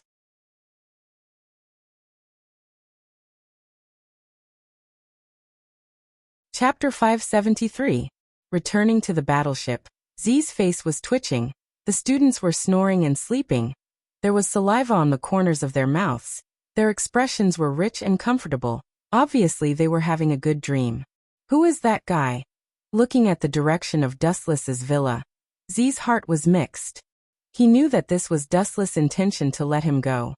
Z was also prepared to die in battle, but he didn't expect Dustless to play this kind of trick. No matter from any point of view, this is an unsolvable dead end. After thinking about it for a while, Z no longer entangled himself. There was a saying that it was better to live than to die. Since he knew that Wu Chun intended to let him go, it was impossible for him to foolishly go back to die. After resting for about half a day, Z chose to leave Mariehua. These remaining students were really tired and needed to be given time to relax. Looking around Z's current students, many of them will become the future mainstays, such as Smoker, who has outstanding strength. They are all here. Above the tall building, looking down at the battleship far away. Even if it has become a tiny black dot, Dustless can see it clearly under his eyes. For him, distance is just a concept. Separated from each other by the ends of the earth, it is also insignificant. It seems that you are not a reckless man. Retracting his gaze, Dustless walked into the room with light steps. A huge narrow map came into view, and it was densely covered with red and white flags. White represents the Navy, while red represents the pirates. The whole map is almost occupied by the red pirate flag, everywhere in the four seas, as well as the New World. The power is far larger than Marine. It is a behemoth that can crush Marine. With such a big disadvantage, the Marines should have been strangled. The actual reason why they were able to survive until now was because the pirates were in a state of disunity. Otherwise, if all their forces were concentrated, the Marines would have been wiped out forever. In the future, the Yonko, 4 emperors, Whitebeard pirates almost destroyed the Marine headquarters. The power of all the pirates in the world can be imagined. How to lead one's own forces to survive was indeed a question worthy of consideration. Although Dustless's current strength could be said to be invincible, nothing was absolute. There was absolutely nothing wrong with taking a long-term view. The next step should be to obtain Dressrosa, to help that old brat Doflamingo ascend the throne. His gaze fell on the narrow island of Dressrosa. Dustless's eyes, which were usually calm, were filled with the flames of ambition. The weak are prey to the strong. Since you can't keep up with the times, you can only bid farewell to this world. Royal family of Luke. Living a comfortable life would only cause creatures to stop evolving and lose the will to forge ahead. Dressrosa was like that now. They were completely going with the flow. Living a stable life, they were seizing every moment. It was no wonder that they were ruthlessly crushed by Doflamingo. Every man for himself. Dustless would only show his benevolent heart to his own people. As for others, he would see if they had any value. Beep beep beep. The blue den mushi on the left side of the map rang, and Doflamingo's voice sounded. Surprisingly, there was no joy in his voice. Instead, there was dissatisfaction. Did Sengoku go back on his word? Dustless sat down casually and asked calmly. On the other side, Doflamingo was startled, then shook his head and said to Dustless's den mushi, "That's not it. He has already announced in front of the world. Going back on his word is like shooting himself in the foot. The Marine is righteous. Naturally, it's impossible for them to be like a pirate who doesn't keep his word. If they speak out, they will be hated by the whole world. The prestige of the Marine will be greatly reduced. I sent someone to inform Dressrosa to hand over the throne of the Don Quixote family. That old brat refused my offer, Doflamingo said angrily. A mere ant dared to refuse his offer. This is tantamount to slapping his face. The throne of the royal family originally belonged to the Don Quixote family. Taking back the former throne, this is the most normal thing in Doflamingo's view. This is normal. If it was me, it would be impossible to hand over the throne. The people of the royal family are still very popular. Even if you forcibly take away his throne, the local people will not recognize your existence. Dustless explained lightly. The interest in his heart was swept away. He thought that Doflamingo was talking about an interesting topic. He didn't expect the content to be so boring. Indeed. Doflamingo nodded in agreement. It's easy to kill an ant. The key is to make the people accept him as the new king. Although he can't wait to eliminate the group of ants, Doflamingo still needs these people to create the illusion of peace and prosperity, to confuse the world. Only in this way can he cover up some shady things in the dark. Even a wise man will make a mistake. Dustless sighed in his heart. He didn't expect Doflamingo to make such a big mistake. This is obviously the strength of this kid. If there are no conditions, you can create conditions. Wu Chen's eyes glowed with a ruthless light. He was not a soft-hearted person. He said in a cold voice, "Use your fruit's ability to temporarily control King Luke to slaughter the islanders. Of course, that includes the soldiers he leads. At that time, you can save them as a savior and wash away the image of a butcher. This is just my idea. It's up to you whether to use it or not." After that, without waiting for Doflamingo to answer, Wu Chen simply hung up the Den Den Mushi, and his eyes once again fell on the huge long and narrow map, and his eyes sometimes showed a strange look. On the other side of the Den Den Mushi, Doflamingo was stunned. He didn't expect Dustless to be so ruthless. But after thinking about it, he thought that this is indeed a feasible plan, and the most effective and direct. A group of ants is dead. Anyway, the number of towns destroyed by Doflamingo can be counted on 2 hands. One more island is not a big deal.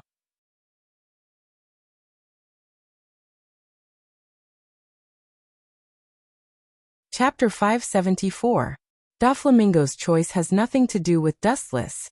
The former is more anxious than him, and human life is equivalent to grass for a pirate like Doflamingo who kills people like flax.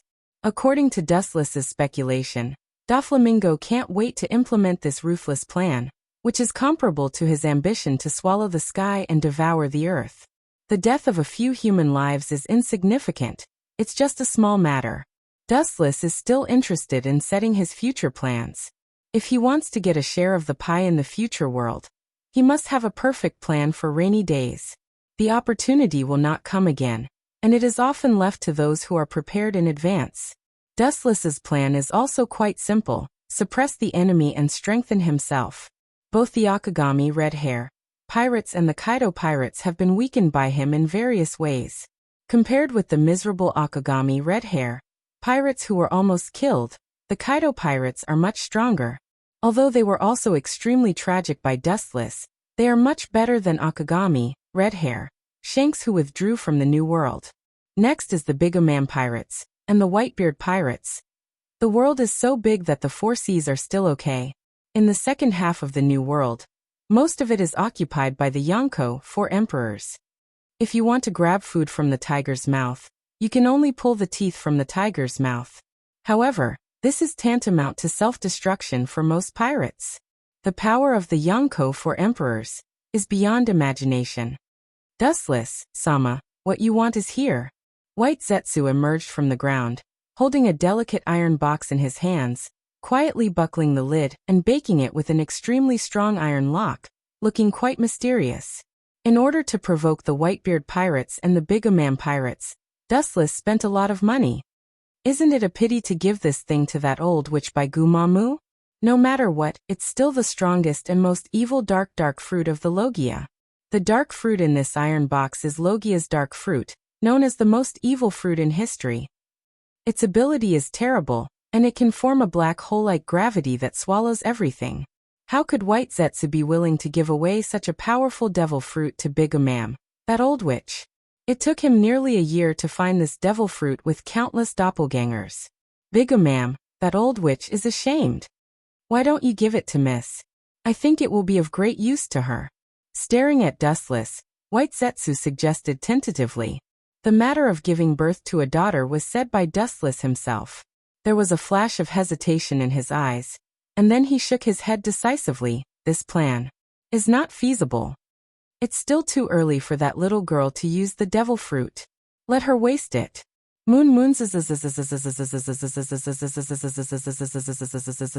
Twos. What's more, if he secretly fed the dark fruit to Yushi, Dustless would guarantee that Kagaya would hunt him down all over the world. Secondly, using the devil fruit was equivalent to having an additional weakness. He would become a non-swimmer and unable to step into the sea. And this weakness is well known to the world. At first, Dustless also had the idea of dark fruit, but he had the system's bug's existence and didn't care about the gains and losses of a devil fruit. But giving the dark fruit to the Bigomam pirates will cause the power of their pirates to expand rapidly. White Zetsu murmured he has also heard of the dark fruit's heaven-defyings. It is far more heaven-defying than ordinary Logia's ability. It doesn't matter.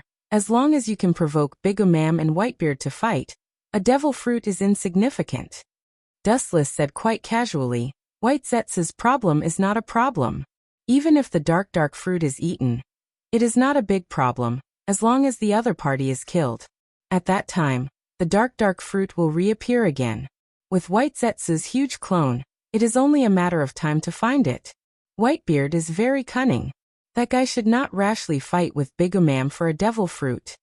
White Zetsu said with a little doubt. Even if the Yonko 4 emperors have grievances, they will maintain great restraint.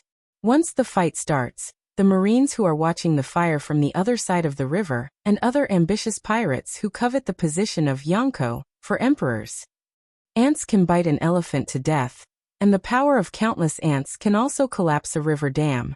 It is not difficult to tear apart the tired Yonko 4 emperors. Whitebeard will not be his opponent, but Blackbeard is anxiously waiting. Dustless smiled calmly when he heard this.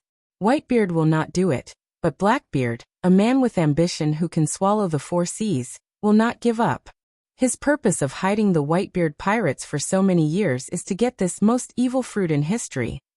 If the 2 overlords don't do anything, their pirates will fight. At that time, they will naturally jump from behind the scenes to the front. Dustless is the master of protecting his children, and Bigomam also can't rub sand in his eyes. The 2 of them are naturally dry wood and fire. They don't need Dustless to fan the flames to fight. Reluctantly handing the dark fruit to Dustless, White Zetsu also understands that he can't catch the wolf without sacrificing the child. If he wants to hook a scheming man like Blackbeard, only the dark fruit can attract his appetite. Today Blackbeard is also extremely powerful. The 3 scars on red hair Shank's eyes were his masterpiece, and he himself had a few teeth knocked out. No matter what, it's still mine in the end. With a blazing heat in his hand, Dustless easily melted the iron box, revealing a strange purple fruit full of patterns. The surface gives people a feeling of extreme evil. A coldness that pierces the depths of the soul spreads from it. When the host of the fruit was killed, the ability would not disappear. Instead, it would appear in a different form. From the beginning to the end, this devil fruit would not escape the control of Dustless. Even if it was eaten by Whitebeard in the future, he could just kill him.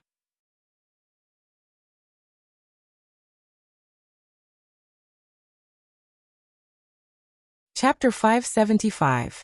Wanting to get something without paying is tantamount to a fool's dream. The risk of this rash action is great, and the harvest is extremely optimistic. Once the remaining 2 Yonko 4 emperors fight, the situation of the whole world will inevitably be affected. Dustless can also take advantage of this situation and implement his plan. No matter who gets the dark fruit in the end, it doesn't matter. Find an opportunity to give it to the crew of the Bigomam pirates, and then announce the news to the world. Dustless's eyes flashed with a cold light, and he sneered with killing intent. Then announced the news to the world and pushed Bigomam and her pirates to the forefront. The corners of Wu Chen's mouth curled up in a playful smile as he gloated. It doesn't matter whether it can attract others or not. In short, Blackbeard, the cat that smells blood, will never watch the ultimate devil fruit that he has been pursuing for a lifetime fall into the hands of Big Mom. It's a pity. I heard that this dark fruit can devour other abilities. Taking the dark fruit handed over by Dustless, White Zetsu said regretfully, and his tone was full of melancholy. Big Mom's brain may be damaged by anger.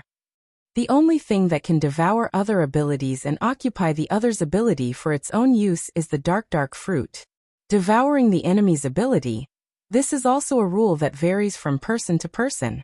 Even if Big Mom really eats the dark fruit, she can't occupy the ability of others. With his eyes shining, Dustless murmured with interest, Blackbeard can swallow other people's abilities. The biggest factor is that his body structure is alien. It is precisely because Blackbeard's body is different from ordinary people that he can accommodate other abilities. If it was someone else, they may not be able to do this. Perhaps Blackbeard knows that his body structure is special, so he happily spends his life pursuing the dark fruit. In short, as long as this news is spread, we can watch from the sidelines. Even if Blackbeard is reluctant, he must be hostile to Big Mom. This is an open conspiracy, and it's not up to him to choose. Blackbeard, who is almost obsessed with the dark fruit, even if he knows that Dustless is behind the scenes, he has to step into this trap. What can he do if he knows that this is a conspiracy? He had no choice but to crawl inside obediently. This was the highest level of crafty schemes and machinations. 5 days later, on an island in the New World, White Zetsu carried out the steps in Dustless's plan step by step, allowing the crew of the Big Mom pirates to accidentally encounter the evilest devil fruit in the world, dark fruit. It has to be said that the marine is depraved, but compared to the ugly pirates, the plot is much more noble. At least they won't do such a crazy thing as killing their companions. After accidentally discovering the devil fruit, the first thing these loyal subordinates of Big Mom thought of was not to tell Big Mom about the boss. Instead, several crew members with evil intentions silenced their companions. He intended to take the devil fruit for himself. It is reasonable to have evil intentions. The Devil Fruit Illustration Handbook recorded that this dark fruit is the evilest fruit in history. How can such an introduction be an ordinary thing? This sudden change was also beyond Dustless's expectations. Although this was the case, it was also what he wanted. Because of this, it was more confirmed that this was the dark fruit, so that some people with ulterior motives would think that this was hearsay. Because of the uneven distribution of the loot, it caused the crew to kill each other. This kind of thing happened everywhere. The episode of killing between the crew added a lot of suspense. The devil fruit that can cause the crew of the Yonko for emperors to kill each other must not be ordinary. This also confirmed the identity of the dark fruit. Secretly, Dustless used the huge privileges of the Tenryubito to add fuel to the fire. In just less than a day, this news that should have been limited to the Big Mom pirates swept across the New World like a hurricane. Enough to destroy the New World, the strongest dark fruit in the world appeared in the Big Mom pirates, and it was accompanied by several undeniable photos. Such shocking news appeared in newspapers all over the world the next day, and it became known to the world at an incredible speed. Among them, the most shocked was Big Mom, one of the Yonko for emperors. To be honest, it was just a devil fruit. Although it was powerful beyond imagination, Big Mom didn't care much because she was already an ability user, and the devil fruit was useless. What made it most difficult for her to accept was that the people who killed the crew were the few people she trusted the most, and they secretly did such a dirty thing behind her back. It was unforgivable. Those who tried to take the dark fruit were melted by her inhumane use of gastric juice. Big Mom also knew the temptation of the dark fruit. It was definitely not worse than Whitebeard's tremor fruit, Gura no Mi. However, the name of the Big Mom pirates was enough to stop those pirates. Although there were some who came to ask for the dark fruit, it was best to be mercilessly dismembered. Bastard of all people. Why did you have to go to that old hag? The night sky was particularly quiet, and the tall Blackbeard roared angrily. His eyes were fixed on the devil fruit on the screen. He could be 100% sure that this was the legendary dark fruit.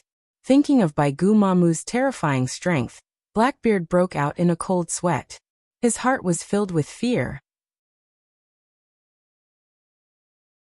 Unlike the heroic great pirates, Blackbeard had a huge disadvantage. Or it could be said that his character was flawed. Whether it was 100 Beast Kaido, red-haired Shanks, or Whitebeard, they all turned a deaf ear to life in the battle, and held the mentality of fighting with their lives. Only Blackbeard was afraid of death. Of course, this is also human nature. It shows that compared to other pirates, Blackbeard is more cunning and realistic. He considers his life in everything. If his life is gone, what's the use of getting the dark fruit? The cautious Blackbeard naturally wouldn't be an idiot to fight Big Mom alone.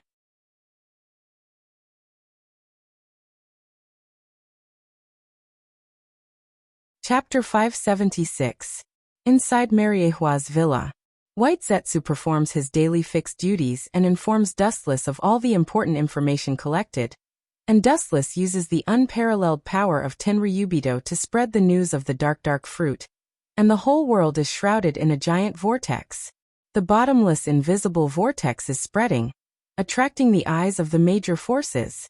Although the ability of the fruit varies from person to person, if you find a good seedling and cultivate it a little and give it to them, it will be a powerful battle power in the future, and it can even reach the level of an admiral. It is self-evident what it means for a pirate group to have a super battle power comparable to an admiral. Big Mom is also a smart person. These days he is looking for the right candidate, but he suddenly realized that there seems to be no such person in his huge pirate group. How many people are worthy of trust if the person she once trusted can steal the dark fruit without her knowing? Maybe many people have already planned how to take the head of her captain. There were as many talented people as there were carps crossing the river. Whether or not they were completely loyal was a big question mark. Such a serious question had to be handled carefully. Otherwise, if they nurtured an ingrate, the gains would not make up for the losses. Blackbeard has been staying in the Whitebeard pirates with peace of mind, and there is no big movement. White Zetsu whispered, and he couldn't help but look at Blackbeard. Blackbeard is much calmer than he imagined, and he can maintain a clear mind in the face of fatal temptation. Blackbeard knows that the more urgent the matter is, the more important it is to have a calm heart, so he is currently as calm as a stone, but silently chooses to observe the movement. Baigu Mamu was not a gentle sheep. Anyone who dared to touch a tiger's but would end up being torn into pieces. Don't underestimate Blackbeard. There will always be a time when a wild beast shows its fangs. His ambition is not to settle things peacefully. He is only waiting for the perfect opportunity to deliver a fatal blow. Dustless said softly. His indifferent tone was filled with certainty. The value of the dark fruit is equivalent to Blackbeard's second life. How can he give up his second life if he is afraid of death? The most cunning creatures in the world are humans, and the most treacherous among humans are those who have abandoned their dignity. Dustless said calmly. His words flowed like a river, and were filled with absolute wisdom. To them, victory, defeat, glory, and personal dignity can all be laughed away. And Blackbeard is precisely such a person. Needless to say, Blackbeard did not care about personal glory. To him, fame and fortune were just fleeting clouds. He was powerful and had once seriously injured Red Hair. The 3 scars on Red Hair's eyes were all thanks to Blackbeard.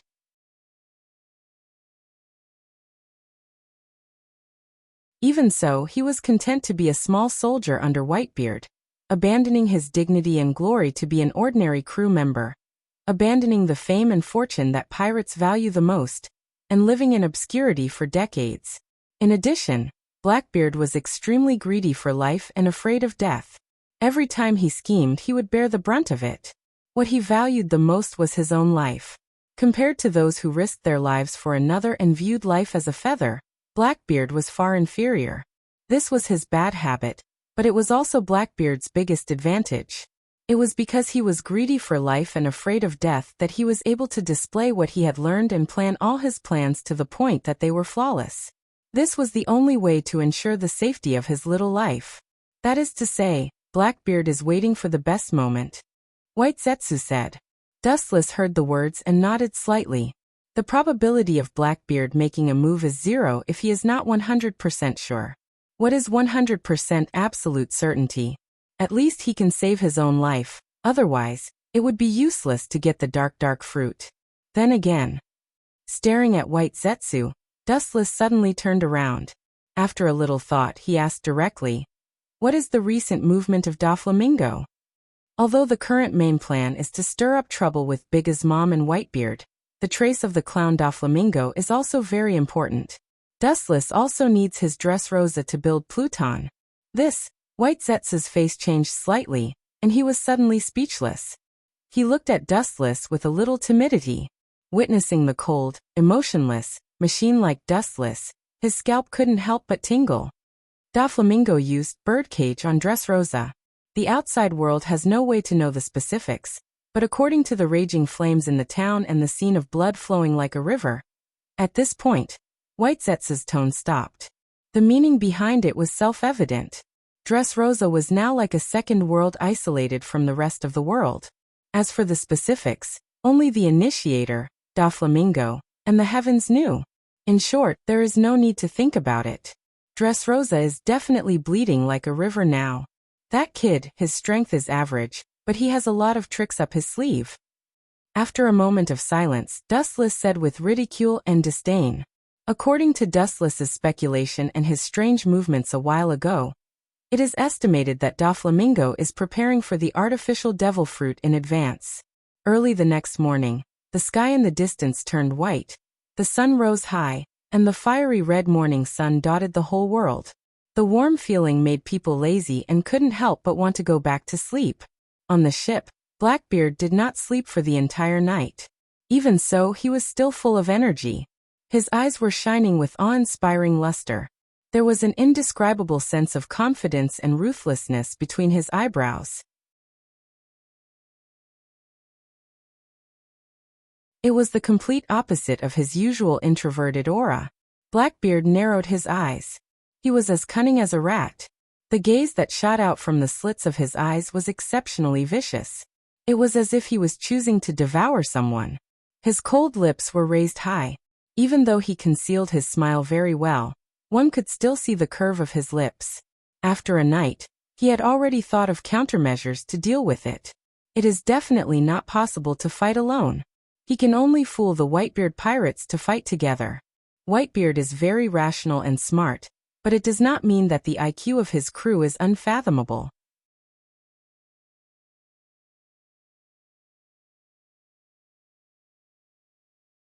Chapter 577. Ha ha ha. Blackbeard's face was full of fanaticism, and his longing eyes had already seen the scene of him stepping on Whitebeard's body to become the supreme hegemon. Gritting his teeth, he was filled with boundless hope for the future. After enduring patiently for several decades, he might be able to prove his Tao and become a god in a few days. From then on, he would step onto the path of light. Why are you laughing so early in the morning, idiot Titch? My dream of becoming the Pirate King was ruined by you, Titch. Don't mind him. He always has this kind of silly moment. The awakened Whitebeard pirates complained with dissatisfaction, their eyes full of grief, but even so, they only protested verbally, and this scene was not surprising. Everyone thinks that Titch is a trustworthy person. Subconsciously, they have regarded him as a brother. I'm sorry. You know, I'm extremely optimistic. Sometimes my body can't help but vent its excitement. Scratching his head awkwardly, Blackbeard put on an honest look. Although it looked neither fish nor fowl, no one doubted him. The Whitebeard pirates were also speechless. They all thought that Blackbeard was showing his true feelings. A group of idiots. On the surface he was smiling, but in his heart, he was cursing the group of idiots in front of him. After following Whitebeard for a long time, they had also developed a heroic spirit.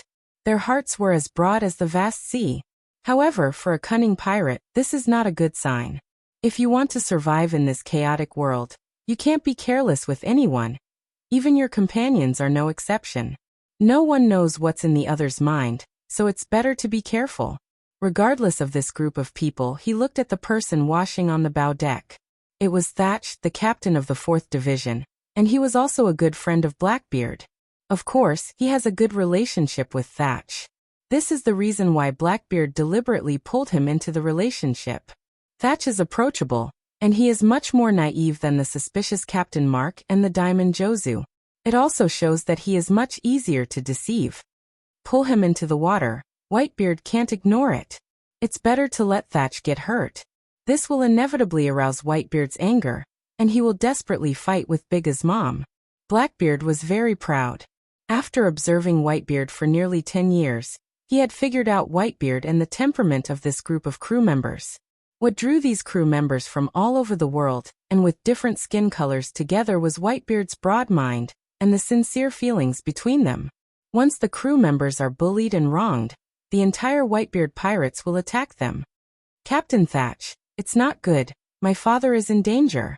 Realizing that there was no one around, Blackbeard squeezed out tears from the corners of his eyes and ran to Sir's side. His bitter and pained face was 10 times uglier than the death of his father. What do you mean? Being suddenly asked by Blackbeard, Thatch's face was full of confusion. Obviously, he didn't realize what Blackbeard meant. He just puzzled. Although my father's body is getting worse year by year, he can live for another 10 or 20 years without any problem. Whitebeard's physique is extraordinary, and he is beyond normal human beings. After becoming one of the Yonko for emperors, the number of people who dare to provoke Whitebeard has gradually decreased. Recently, Whitebeard has rarely made a move and has a lot of time to rest. You are talking about a natural situation without the interference of external factors, but for example, with a sly smile in his eyes, Blackbeard raised his voice and said, "The world has not been calm recently. No one dares to provoke the Whitebeard pirates because of my father's name. But as you said, my father's body is getting worse year by year. One day he will be dragged down. At that time, other pirates will dismember us." Blackbeard pretended to be anxious and worried, looking like he was worried about the country and the people. This scared Sir into a daze. This is indeed a major problem, but there is no need to worry about it. Thatch obviously heard the meaning of alarmism, but he didn't doubt Blackbeard. The idea of the Whitebeard pirates' crew being a family has been deeply ingrained in his mind. It is impossible for him to doubt his brother. He didn't expect Blackbeard to be more insidious in his calculations. That is also a matter of more than 10 years later. There is no need to worry about it now. By then, we will be able to support one side of the sky, Thatch said confidently as the haze was swept away. You are such a half-baked person? There will be no stage for a vassal like you in the future. His heart was full of contempt and disdain. He sneered at Thatch's confidence, but on the surface, he was very heavy. That was before. Now the situation has changed. After a pause, Blackbeard said, "The appearance of the dark fruit is bound to increase the strength of the Bigomam pirates in a short period of time. Maybe soon, there will be one more powerful battle power. You know what it means. Although we have no direct conflict with the Bigomam pirates, no one will care about their territory." Thatch's expression solidified and he nodded thoughtfully. This is indeed a big problem. The sudden appearance of the dark fruit will increase the strength of the Bigomam pirates. Although there is no direct conflict, the Yonko, 4 emperors, are all potential competitors, which is known to all. I've had enough of the fish. Looking at Thatch vaguely, Blackbeard smiled. It was not difficult to see from his expression that Thatch's heart was shaken. When he was about to add fuel to the fire, his back suddenly felt cold. Strange.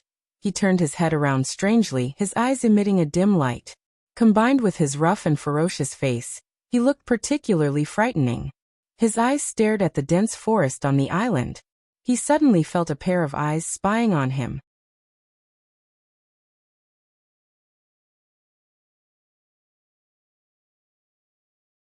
Chapter 578.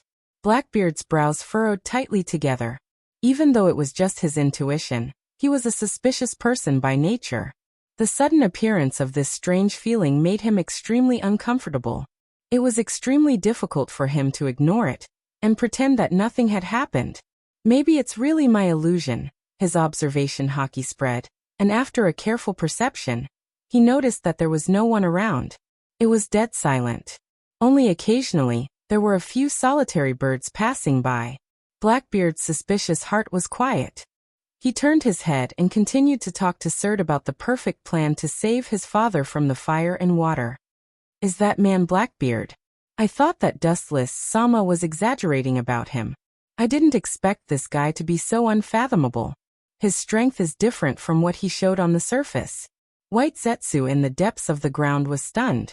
About half an hour later, he realized that Blackbeard's ship had left. He came out of the ground and sucked in the fresh air of the outside world, trying to calm himself down. White Zetsu's heart was pounding wildly. Once Blackbeard locked onto him, White Zetsu was 100% sure that he would be killed or killed. Blackbeard was not a good person. But it seems that Dustless Sama's strategy seems to have succeeded. Staring at the battleship in the distance, Baiju raised his eyebrows and sneered. The master who created him was Wu Chen. He understood Wu Chen's means better than ordinary people. Being unable to live or die was just the beginning. Each person who looked down on Dustless all had abnormally miserable endings. No, this idea is really idiotic. How could this group of clowns who were casually played with know that the person behind the scenes was Dustless Sama? White Zetsu smiled bitterly at himself. The world regarded this as an accidental accident. Sending out the strongest fruit with the title of history's evilest, the dark fruit, calmly as bait. There is no such person who can have such a temperament. To some extent, this possibility does not exist. There is no absolute in the world, no perfect plan. Any plan designed by people always has unknown flaws. If it is eaten by others, the loss is not worth the gain. In fact, Dustless was willing to give away the dark fruit. He was able to let it go and never cared about the gains and losses of the devil fruit. Even if he was eaten, it wouldn't change anything. Time flew by. Unknowingly, several days had passed. Time was precious when you cared about it, but when you ignored it, it became worthless. He completely ignored the concept of time, and everything passed extremely quickly. War is cruel and ever-changing. The Bigamam pirates got the news of the dark fruit. Due to Dustless's reclusion behind the scenes, at first, it was just pirates from the New World. As time passed, some pirates from the Four Seas also heard the news. Bigamam is terrible, but there are some evil people who are not afraid of death. And then they provoke the Bigamam pirates 3 times in a row, trying to get the favor of the goddess of luck. Of course, they still received the grim smile of the Grim Reaper in the end. This group of people is the main force of this battle. In the dark ice cellar, there were coffins placed neatly, which was used by Dustless to store the corpses, including the corpses of the previous Hokage. They were responsible for the main combat mission this time. Summoning Jutsu, Edo Tensei. As Dustless shouted, the unmoving coffin on the ground suddenly lifted up. Then the entire surface of the coffin burst open, revealing a few familiar cold faces. Then, after a few seconds, they all opened their eyes. Whiz, whiz, whiz. Several sharp sounds broke through the air in succession. In the darkness where you couldn't see your own fingers, you could vaguely see a few hazy black shadows pouncing on Wu Chen from all directions. Their hands were shining with cold light, and they were obviously holding sharp weapons. As expected, keeping your consciousness was the wrong choice. Although a pure killing machine is cruel, it is very suitable for old antiques like you. His left eye suddenly turned into Rinnegan, and the calm corner of his clothes was blown up, followed by an invisible repulsive force that was unstoppable. Shinra Tensei. Bang bang bang. Several shadows were forced back in the blink of an eye, and their bodies were ruthlessly scattered. Their faces came into view. They were the previous Hokage led by Hashirama. Even with the immortal body, it is easy to kill you. You don't want to die again. Dustless's eyes were as calm as stagnant water, and he looked indifferently at the people who were knocked down. His emotionless expression and cold voice coincided with the cold killing machine. Have you ever seen a Hokage compromise with the enemy? Uchiha Dustless. An old but full of energy roared. It was the Sandaime Hokage who was glaring at them. The other Hokages were silent. Their eyes were cold as they stared at Wu Chen, silently expressing their position. In that case, I can only deprive you of your consciousness. Although your combat power will decrease, it doesn't matter, the immortal body is enough to make up for the decrease in strength. With a strange smile, the originally expressive faces of the Hokage instantly became pale and indifferent, and their eyes were replaced by emptiness. In an instant, Dustless brutally deprived them of their consciousness. Originally, for the sake of Tsunade's face, I could reluctantly let you go once and keep your own consciousness. You don't know what's good for you, so you can only blame yourself for this. Dustless glanced at them indifferently. These so-called Hokage are still stubborn, and now things have changed and time and space have changed, and the deep-rooted ideas in their hearts seem to be affecting their reason. There was no market for the will of fire in the past. Now in this world, there was similarly no market. But to Dustless, these few super powerhouses were all divine weapons used to kill in the dark. It doesn't matter if their strength decreases. The immortal body is enough to make up for the deficiency. In this world, no one knows the truth-seeking ball.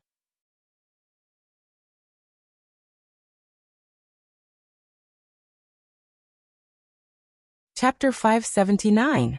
Pursing his lips, Wu Chen was disdainful of these old fogies in front of him.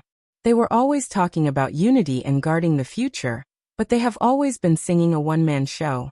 In the past, no one cared about them. The situation in this world is more complicated and changeable. Their saintly mentality will only make them a laughingstock. Ninjas are very ugly, but they are slightly inferior to pirates. Pirates have no morality. One second they can call each other brothers, and the next second, they can fight against each other. Time passed quickly, and 7 days passed in a blink of an eye. Because of Dustless's interference, the whole world was full of gunpowder, so almost all the pirates stared at the movements of the Bigumamu pirates, and became the target of public criticism in an instant. During this period, it is worth mentioning that Thatch, the captain of the 4th Division under Whitebeard, came to secretly steal the dark fruit. He was easily defeated by Bigumamu and tore off an arm of the other party. Even Blackbeard was beaten to a pulp. Whitebeard knew that he went berserk on the spot, and led the entire Whitebeard pirates to invade. He fought with the Bigumamu pirates for a day and gained the upper hand. Now Whitebeard is only in his 60s. Although his body has begun to decline, he is still in the golden age of his peak, and can be said to be invincible. As one of the Yonko for emperors, Bigumamu is obviously inferior to Whitebeard. Using the powerful ability of Tremor Fruit, Gura no Mi, and showing the power to destroy the world, he easily destroyed the island where Bigumamu was entrenched and temporarily repelled the Bigumamu pirates. Damn, someone must have plotted against me, damn dark fruit. Countless blood vessels spread in her eyes, and Bigumamu roared angrily, venting her inner depression and indignation. Looking at her, her body was not inferior to the giant clan. Her body was covered with blood, and even some parts had traces of depression. These were all thanks to Whitebeard. This is too strange. It must be some bastard who plotted against me. If I don't break your bones and scatter your ashes, I can't vent the hatred in my heart. Bigumamu gasped and roared in a low voice, no different from a hysterical beast. At first, Big Mama didn't think much of it, but later, as more and more pirates challenged her, she suddenly realized that something was wrong. The Bigumamu pirates are powerful enough to destroy the world, but if they are targeted by the whole world, they will die. It is obvious that someone is plotting against her, and she has become the target of the whole world. Bang! He angrily threw the metal box containing the dark fruit away, and a dent was formed on the deck of the battleship. As if he was still angry, he stomped on it a few times. Bigumamu's heart felt stifled. If it weren't for the fact that there were so many people around, she would have given herself a slap. Her whole body was trembling with anger, and her eyes were about to pop out. This was not the strongest devil fruit that could increase the fleet's strength, but a well-deserved death curse. It won't take long for the Bigumamu pirates to be wiped out by the whole world. Boom boom boom. The dizzying roar suddenly came, and the surrounding sea shook violently. Bigumamu, who was caught off guard, was splashed with water stains all over her body. The cold seawater was biting and cold. Instead of extinguishing the fire in Bigumamu's heart, The fire became bigger and bigger, burning her reason. Marine? A group of shameless villains, still as despicable as ever. There is a bottom line for looking down on people. Yonko for emperors. Is Yonko for emperors? Unless the two old things Garp and Sengoku come in person. Baigumamu sneered again and again, and the two characters, Garp and Sengoku, came to her and gave her a headache. After all, both of them had fought with Roger, and their strength was almost deified. In fact, Baigumamu was not afraid of Garp and Sengoku, but that was before. She had fought with Whitebeard for nearly a day and suffered a lot of injuries. She had no energy to deal with peerless powerhouses like Sengoku and Garp. If other people come, they will die. Even if an admiral comes, Baigumamu will dare to fight, not to mention that Marine Admiral is in a miserable state. Mom, the Marine is here. A group of embarrassed younger brothers ran over and attached themselves to Baigumamu, tired of dealing with them. Their expressions were decadent, and their exhausted appearance was obviously mentally and physically exhausted. These days, they have fought against many opponents, and their energy has long been squandered. Baigumamu's eyes narrowed, and the expressions of these people were all in her eyes. On the surface, she was unmoved, but in fact, she was secretly worried. Once the people's hearts were scattered, her pirates were about to come to an end. It seems that it is necessary to win a battle to restore confidence. Staring at the marine fleet in the distance, Baigumamu intended to kill the chicken to warn the monkey. When she was about to send the pirates over, a sentence from her subordinates abruptly broke her dream. Garp, that old thing, personally led the team, followed by a young man. According to the outline, it is very similar to the honorary admiral in the marine newspaper last time. The merciless words made Baigumamu's face red and her neck thick. She held back her words for a long time and took them back. An admiral in Garp, I am afraid that it is likely to be her. After days of hard fighting, it is not suitable to fight again, quickly retreat.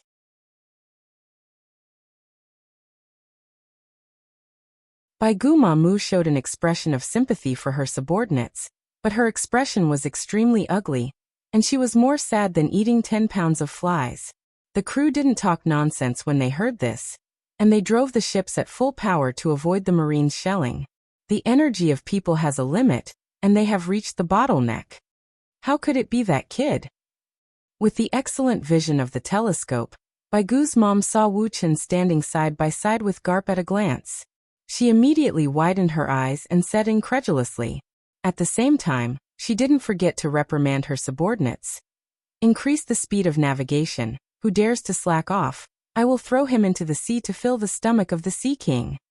Baigumamu's old face twitched, and she cursed her bad luck.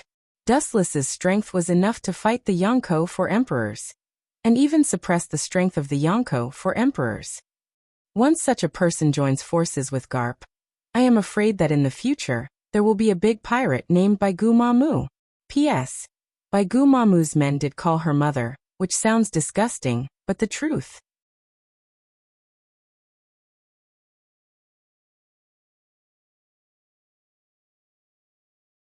Chapter 580. Boom boom boom. Monstrous waves were set off around the fleet, and the seawater of more than 10 meters almost swallowed the Baigumamu pirates. The seawater had wet Baigumamu's bulky coat. Nevertheless, her forehead was sweating uncontrollably. For the first time in her life, she showed a fearful expression. Now she was already bruised, and Garp was enough for her to drink a pot. If Dustless was added, thinking about it, Baigumamu couldn't help but feel a chill, and her body uncontrollably retreated. Big bandits like Biga's mom were not afraid of death, but if the enemy was an invincible existence, then they would be an idiot to recklessly face it head-on. Of the 36 stratagems, escape is the best stratagem, which is vividly reflected in the hands of pirates. Although her teeth were itching with anger, Baigumamu had to admit that going against the current would only lead to her own destruction, and she had to escape. This is the way to survive. Where there is life, there is hope. Let's wait and see. Through the sight of the telescope, she glanced fiercely at the Marines, and with the most vicious language in her life, she did not hesitate to curse the attacking Marines. Well, what's with that guy's eyes? Her eyes suddenly fell on Dustless, and Baigumamu was surprised. Dustless seemed to be aware of Bigumamu's spying, and he raised the corners of his mouth. With a bright smile, he looked quite approachable, and his smile was like a warm spring breeze in March, which was refreshing. However, Bigumamu's eyes were full of different meanings. Contempt, ridicule. In short, Bigumamu's eyes were laughing at her powerlessness. Dustless's light and elegant smile was the embodiment of her powerlessness. It was precisely because she couldn't threaten Wu Chun with her strength that the latter had such a relaxed expression. He was quietly contemptuous and didn't need any words to modify it. The calmer Dustless was, the more it was an insult to Bigumamu, a naked contempt. In the dark, Bigumamu saw Dustless's unscrupulous ridicule, and her eyes were about to burst. Mamu! The crew members looked at Bigumamu in fear. In a trance, they even saw the miserable appearance of Bigumamu, and subconsciously took a step back. Bigumam Pirates, Captain Charlotte Lingling, bounty of one of the Yonko for emperors. In the second half of the New World, the crew called her mother. When she was young, Dustless looked at the information about Biga's mom in his hand. It was all sent by the Navy. It was just simple basic information. For Dustless as an honorary admiral, it was just a small matter. Dustless had a strange expression on his face when he saw the word mother. It seems like you have the same idea as this old man. Seeing Dustless's strange expression, Garp's face was full of wretchedness, and his strange laughter made people speechless and tangled. He patted Dustless's shoulder quite familiarly, and then leaned close to Dustless's ear. When he looked around and no one was around, Garp's face changed into a gossipy expression. Whitebeard's crew called him father, and Bigumamu's crew called him mother. Both of them belong to the giant clan, and they are also one of the Yonko for emperors. Do you think they hooked up with each other when they were young? Otherwise, how could it be so coincidental? Garp asked with a smirk on his face. Occasionally, his eyes would sparkle in agreement. Isn't there a saying that goes, if you are fated to meet each other, even if you are 1,000 miles away? They must have something going on between them. They are a perfect match. Dustless's forehead was filled with countless black lines, and the corner of his mouth was twitching. He stared at Garp with both anger and amusement. He wanted to refute, but he couldn't refute it. Although he knew that this was Garp's nonsense, it was indeed a coincidence that made people speechless. That old man might still be. Seeing that Garp was still talking nonsense, Dustless simply turned around and left. The navy cloak behind him was also bulging. He was quite uncomfortable with this outfit. Although uncomfortable, he still chose to do as the Romans do. He always felt that in the name of justice, doing shady business was more suitable for him. Where is the next sailing route? Biga's mom is already a drowning dog. Dustless stopped and looked straight at Garp. He was an honorary admiral and had no power. Of course, he was too lazy to take care of it. Everything fell on Garp's head. There is no need to pursue Yonko for emperors. The desperate beast is more ferocious than usual. If you can defeat her, you can just take back the islands occupied by her. Garp said in a depressed whisper, looking at the back of Biga's mom. He clenched his fists. Even if he was unwilling, he couldn't help it. A skinny camel is bigger than a horse. What's more, there are Whitebeard pirates around. If they suddenly burst out and take a bite, the consequences would be unimaginable. Especially after the previous fight with the Whitebeard pirates, the Biga's mom pirates were greatly damaged. At least in the next few years, she won't be able to make waves again. Do as you wish. Glancing faintly, Dustless knew that there was a deeper meaning. In addition, there is also the biggest factor. After destroying a Yonko for emperors, not only will there be no benefits, but bad things will come out one after another. The islands ruled by Biga's mom will first suffer, and pirates will begin to fight for territory and kill each other. The balance of the three major forces will also be broken, and the whole world will fall into a state of rage and loss of control. This old man said a lot. It's estimated that he doesn't have the confidence to kill Biga's mom. This is interesting. Looking at the faintly unwilling Vice Admiral Garp, Dustless smiled, and at the same time, he was a little curious about Biga's mom. There is no doubt that Yonko for emperors are peerless powerhouses. Although Garp is strong enough, the other party is the elite of the entire Big Mom pirates. Maybe Roger, the Pirate King, will be defeated.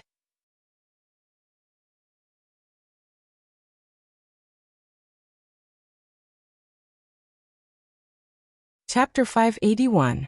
The black ink spots in the distance gradually disappeared, and disappeared from the sea forever. The encounter with the Big Mom pirates was just a small interlude in the middle. On the island once occupied by the Yonko for emperors, the island affiliated with Big Mom, countless coffins rose from the ground, and the dead walked out with dull eyes and a smell of decay. These people were given life again, flexibly manipulating their limbs, slaughtering the remaining pirates on the island, and those never-before-seen ninjutsu were overwhelming. Water attribute, fire attribute, earth attribute. All kinds of stunning moves appeared on the stage. Killing and arson in the name of justice is much more interesting than leisurely mariehua, doing nothing all day. With a strange smile on his cheeks, Dustless disappeared in an instant and turned into a golden beam of light, directly locking the pirates in front of him. Light speed kick. Boom boom boom. The moment the voice fell, the locked black shadow was hit by the golden light, and the super-large building in the distance disappeared together with it, turning into a pile of rubble. Even the trace of the corpse was not left. At the moment of the explosion, it had been annihilated into nothingness. What kind of ability does this guy have? It's almost the same as Kizara's fruit. After killing the attacking pirate, Garp's eyes fell on Dustless's calf with photon remnants. The moves and abilities used were almost the same. Even so, Garp didn't doubt that it was the same fruit. It was impossible for this to happen. It was just a division of similar abilities. In the same era, devil fruit with the same ability does not exist. This is known to the world. The whole scene was bloody and violent. There were charred limbs and broken arms everywhere. The ground was burned black by some kind of blazing force, and the screams were endless. Compared with the cold and ruthless Dustless, Garp was a person with a conscience. Those who could be captured alive were all captured alive, and those who dared to resist were just knocked out. On the other hand, Dustless's Kusanagi cloud sword condensed from photons cut iron like mud, and the pirates who were cut were all brutally dismembered. Executioners who commit crimes in the name of justice, stop immediately. An enraged voice came from behind, containing a monstrous killing intent that wished to tear Dustless to shreds. One could even hear the ear-piercing sound of teeth grinding due to excessive hatred. The pirates' brains don't seem to be very bright. They might be able to escape if they hide. Jumping out like a clown. Do they think they are the saviors of the world? Sensationalism. Without even turning his head, Dustless's mocking voice resounded in the boundless void. Then he disappeared from where he stood. Damn it, where did you go? The sound of astonishment exploded, and the pupils were full of dullness. The figure in front of them suddenly disappeared like a ghost, and the observation hockey couldn't perceive the location. It was hard not to be surprised. Boom boom boom. He suddenly felt a sharp pain in his back as an unprecedented power fell from the sky. His standing body was instantly crushed by this valiant and unparalleled power. The ground sank like a swamp as he was mercilessly trampled into the ground in an instant. Ka ka ka. The corner of his mouth vomited blood uncontrollably, and then he struggled desperately. But the small foot on his back was no different from a mountain weighing dozens of tons. No matter how fierce the resistance was, it couldn't splash a ripple, and no matter how powerful the force was, it couldn't shake the tender calf. Along with his dignity, it was trampled to nothing. His body was like a willow fluttering in the wind. This was the only thing that touched his mind. A strange emotion spread from the bottom of his heart. In an instant, he felt like a tiny grain of sand. No one would care if he died or not. In this way, do you still think you can save the world? Do you realize how fragile and powerless you are? Spitting out an indifferent accent that did not belong to a human, Wu Chen's emotionless gaze was like looking down at a powerless insect, his cold pupils splashed with faint ripples. Has the mastery of armament hockey reached a small achievement? You have some skills. The texture under his feet was no different from falling on steel, and there was an essential difference between it and the flexible back of human beings. Looking closely, Dustless suddenly felt that the struggling side of the face was familiar, and he seemed to have seen it before. Captain Thatch, we're coming to save you. Suddenly, there was a slight tremor on the ground. When he looked up, the scene reflected in his pupils was a dense group of pirates. They were holding all kinds of weapons, and they were charging towards him with a majestic momentum. Dustless's eyes narrowed slightly, and he looked at the dusty face. Perhaps because his left arm was broken, he didn't recognize Thatch's identity for a while. It turned out to be the Whitebeard Pirates' 4th Division captain. Thatch, no wonder you have this confidence. At this moment, Thatch was in a mess. His left arm had been torn, his eyes were full of filth, and even though his face was full of dust, it still couldn't hide his pale face. Since you are here, Marshal D. Titch, nicknamed Blackbeard, may also be on this island. With a cold face, Dustless looked straight at the pirates roaring in front of him. His pupils flashed with a rare pity, and the Kusanagi sword condensed from photons in his hand instantly collapsed. Ignorance is fearless, it's used to describe your group.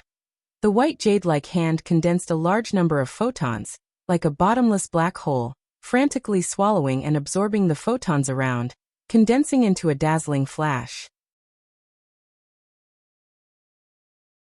Yasakani no Magatama. Thousands of golden flashes flashed out, and the gorgeous light played a cruel scene. Dozens of pirates attacked. Their bodies had hundreds of burn holes out of thin air, and they fell to the ground with an unwilling face. Although they were already dead, their gray pupils were full of fear. Unlike Garp, Dustless only pursued 2 policies when dealing with enemies. The first was to completely control them, and the second was to completely destroy them.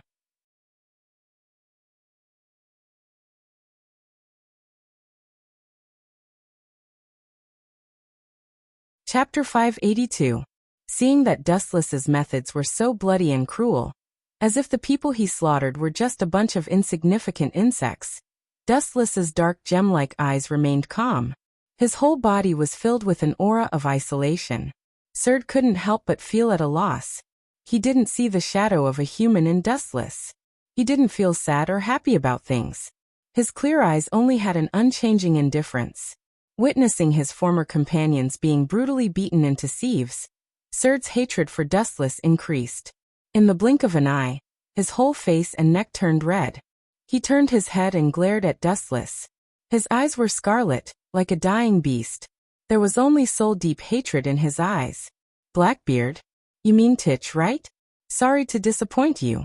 I've already asked him to meet up with my father in advance. Staring at Dustless with a sneer, Serd smiled proudly. He didn't hide the sarcasm in his words. It seemed that only in this way could his devastated heart feel better. Serd was sizing up Wu Chen without leaving a trace. He hoped to see his disappointment, but unfortunately his wish was destined to fail. His face was always expressionless. He maintained an indifferent look. His frozen expression was indifferent. He was neither happy nor angry. His indifferent look had an invisible contempt for everything. You're the stupidest person in the world. You were betrayed by your own people, but you still helped him count the money and sacrificed your life to protect him. You're so considerate of others. I've lost? Dustless lowered his head and sighed. Serd's face turned pale and his breathing became heavy. He wanted to see Dustless's painful expression. He didn't want to see Dustless speak to him with such a pitiful look and a sympathetic tone. For a moment, he felt like a clown abandoned by the whole world. Quietly sizing up Serd at his feet, Dustless' tone didn't have any intention of ridicule. There was only pure sympathy. Serd was fooled by Blackbeard to the point of confusion, and even protected him to the point of death. Dustless couldn't help but admire Blackbeard's methods. In the future, he was able to stabilize as one of the 4 emperors, obtain the dark fruit, and take away Whitebeard's tremor fruit. Whether it was accidental or inevitable, it proved that Blackbeard was extraordinary. A true wise man did not rely on absolute strength to conquer the world and control the world behind the scenes. Instead, he used his weak strength to make the entire world go round and round. Countless experts were at his fingertips, playing their roles according to the script he had arranged in advance. Only then could he be called a wise man. Blackbeard is such a person. Although his strength is not as good as Bigumamu and Whitebeard for the time being, he can provoke a war between the two pirate regiments with his wisdom. The same was true during the War of the Best in later generations. The real winner was not the Marine headquarters that suffered heavy losses, nor the Whitebeard pirates that Whitebeard died, but Blackbeard, who gained both fame and fortune. You still don't understand. You are just a clown being played by Blackbeard. All of this is a drama directed and written by him. His goal is to provoke a war between Whitebeard and Big's mom, and take the opportunity to seize the dark fruit. Dustless' magnetic voice was full of wisdom as he said faintly, "The onlooker sees everything clearly." It was precisely because he was not involved that he could take a more rational approach and pry into the secrets behind the scenes. "Nonsense, Titch is easygoing, he can't be the kind of person you said. He has been in the Whitebeard pirates for more than 10 years. Don't tell me his purpose is the so-called dark fruit." Surd screamed hysterically, denying everything Dustless said.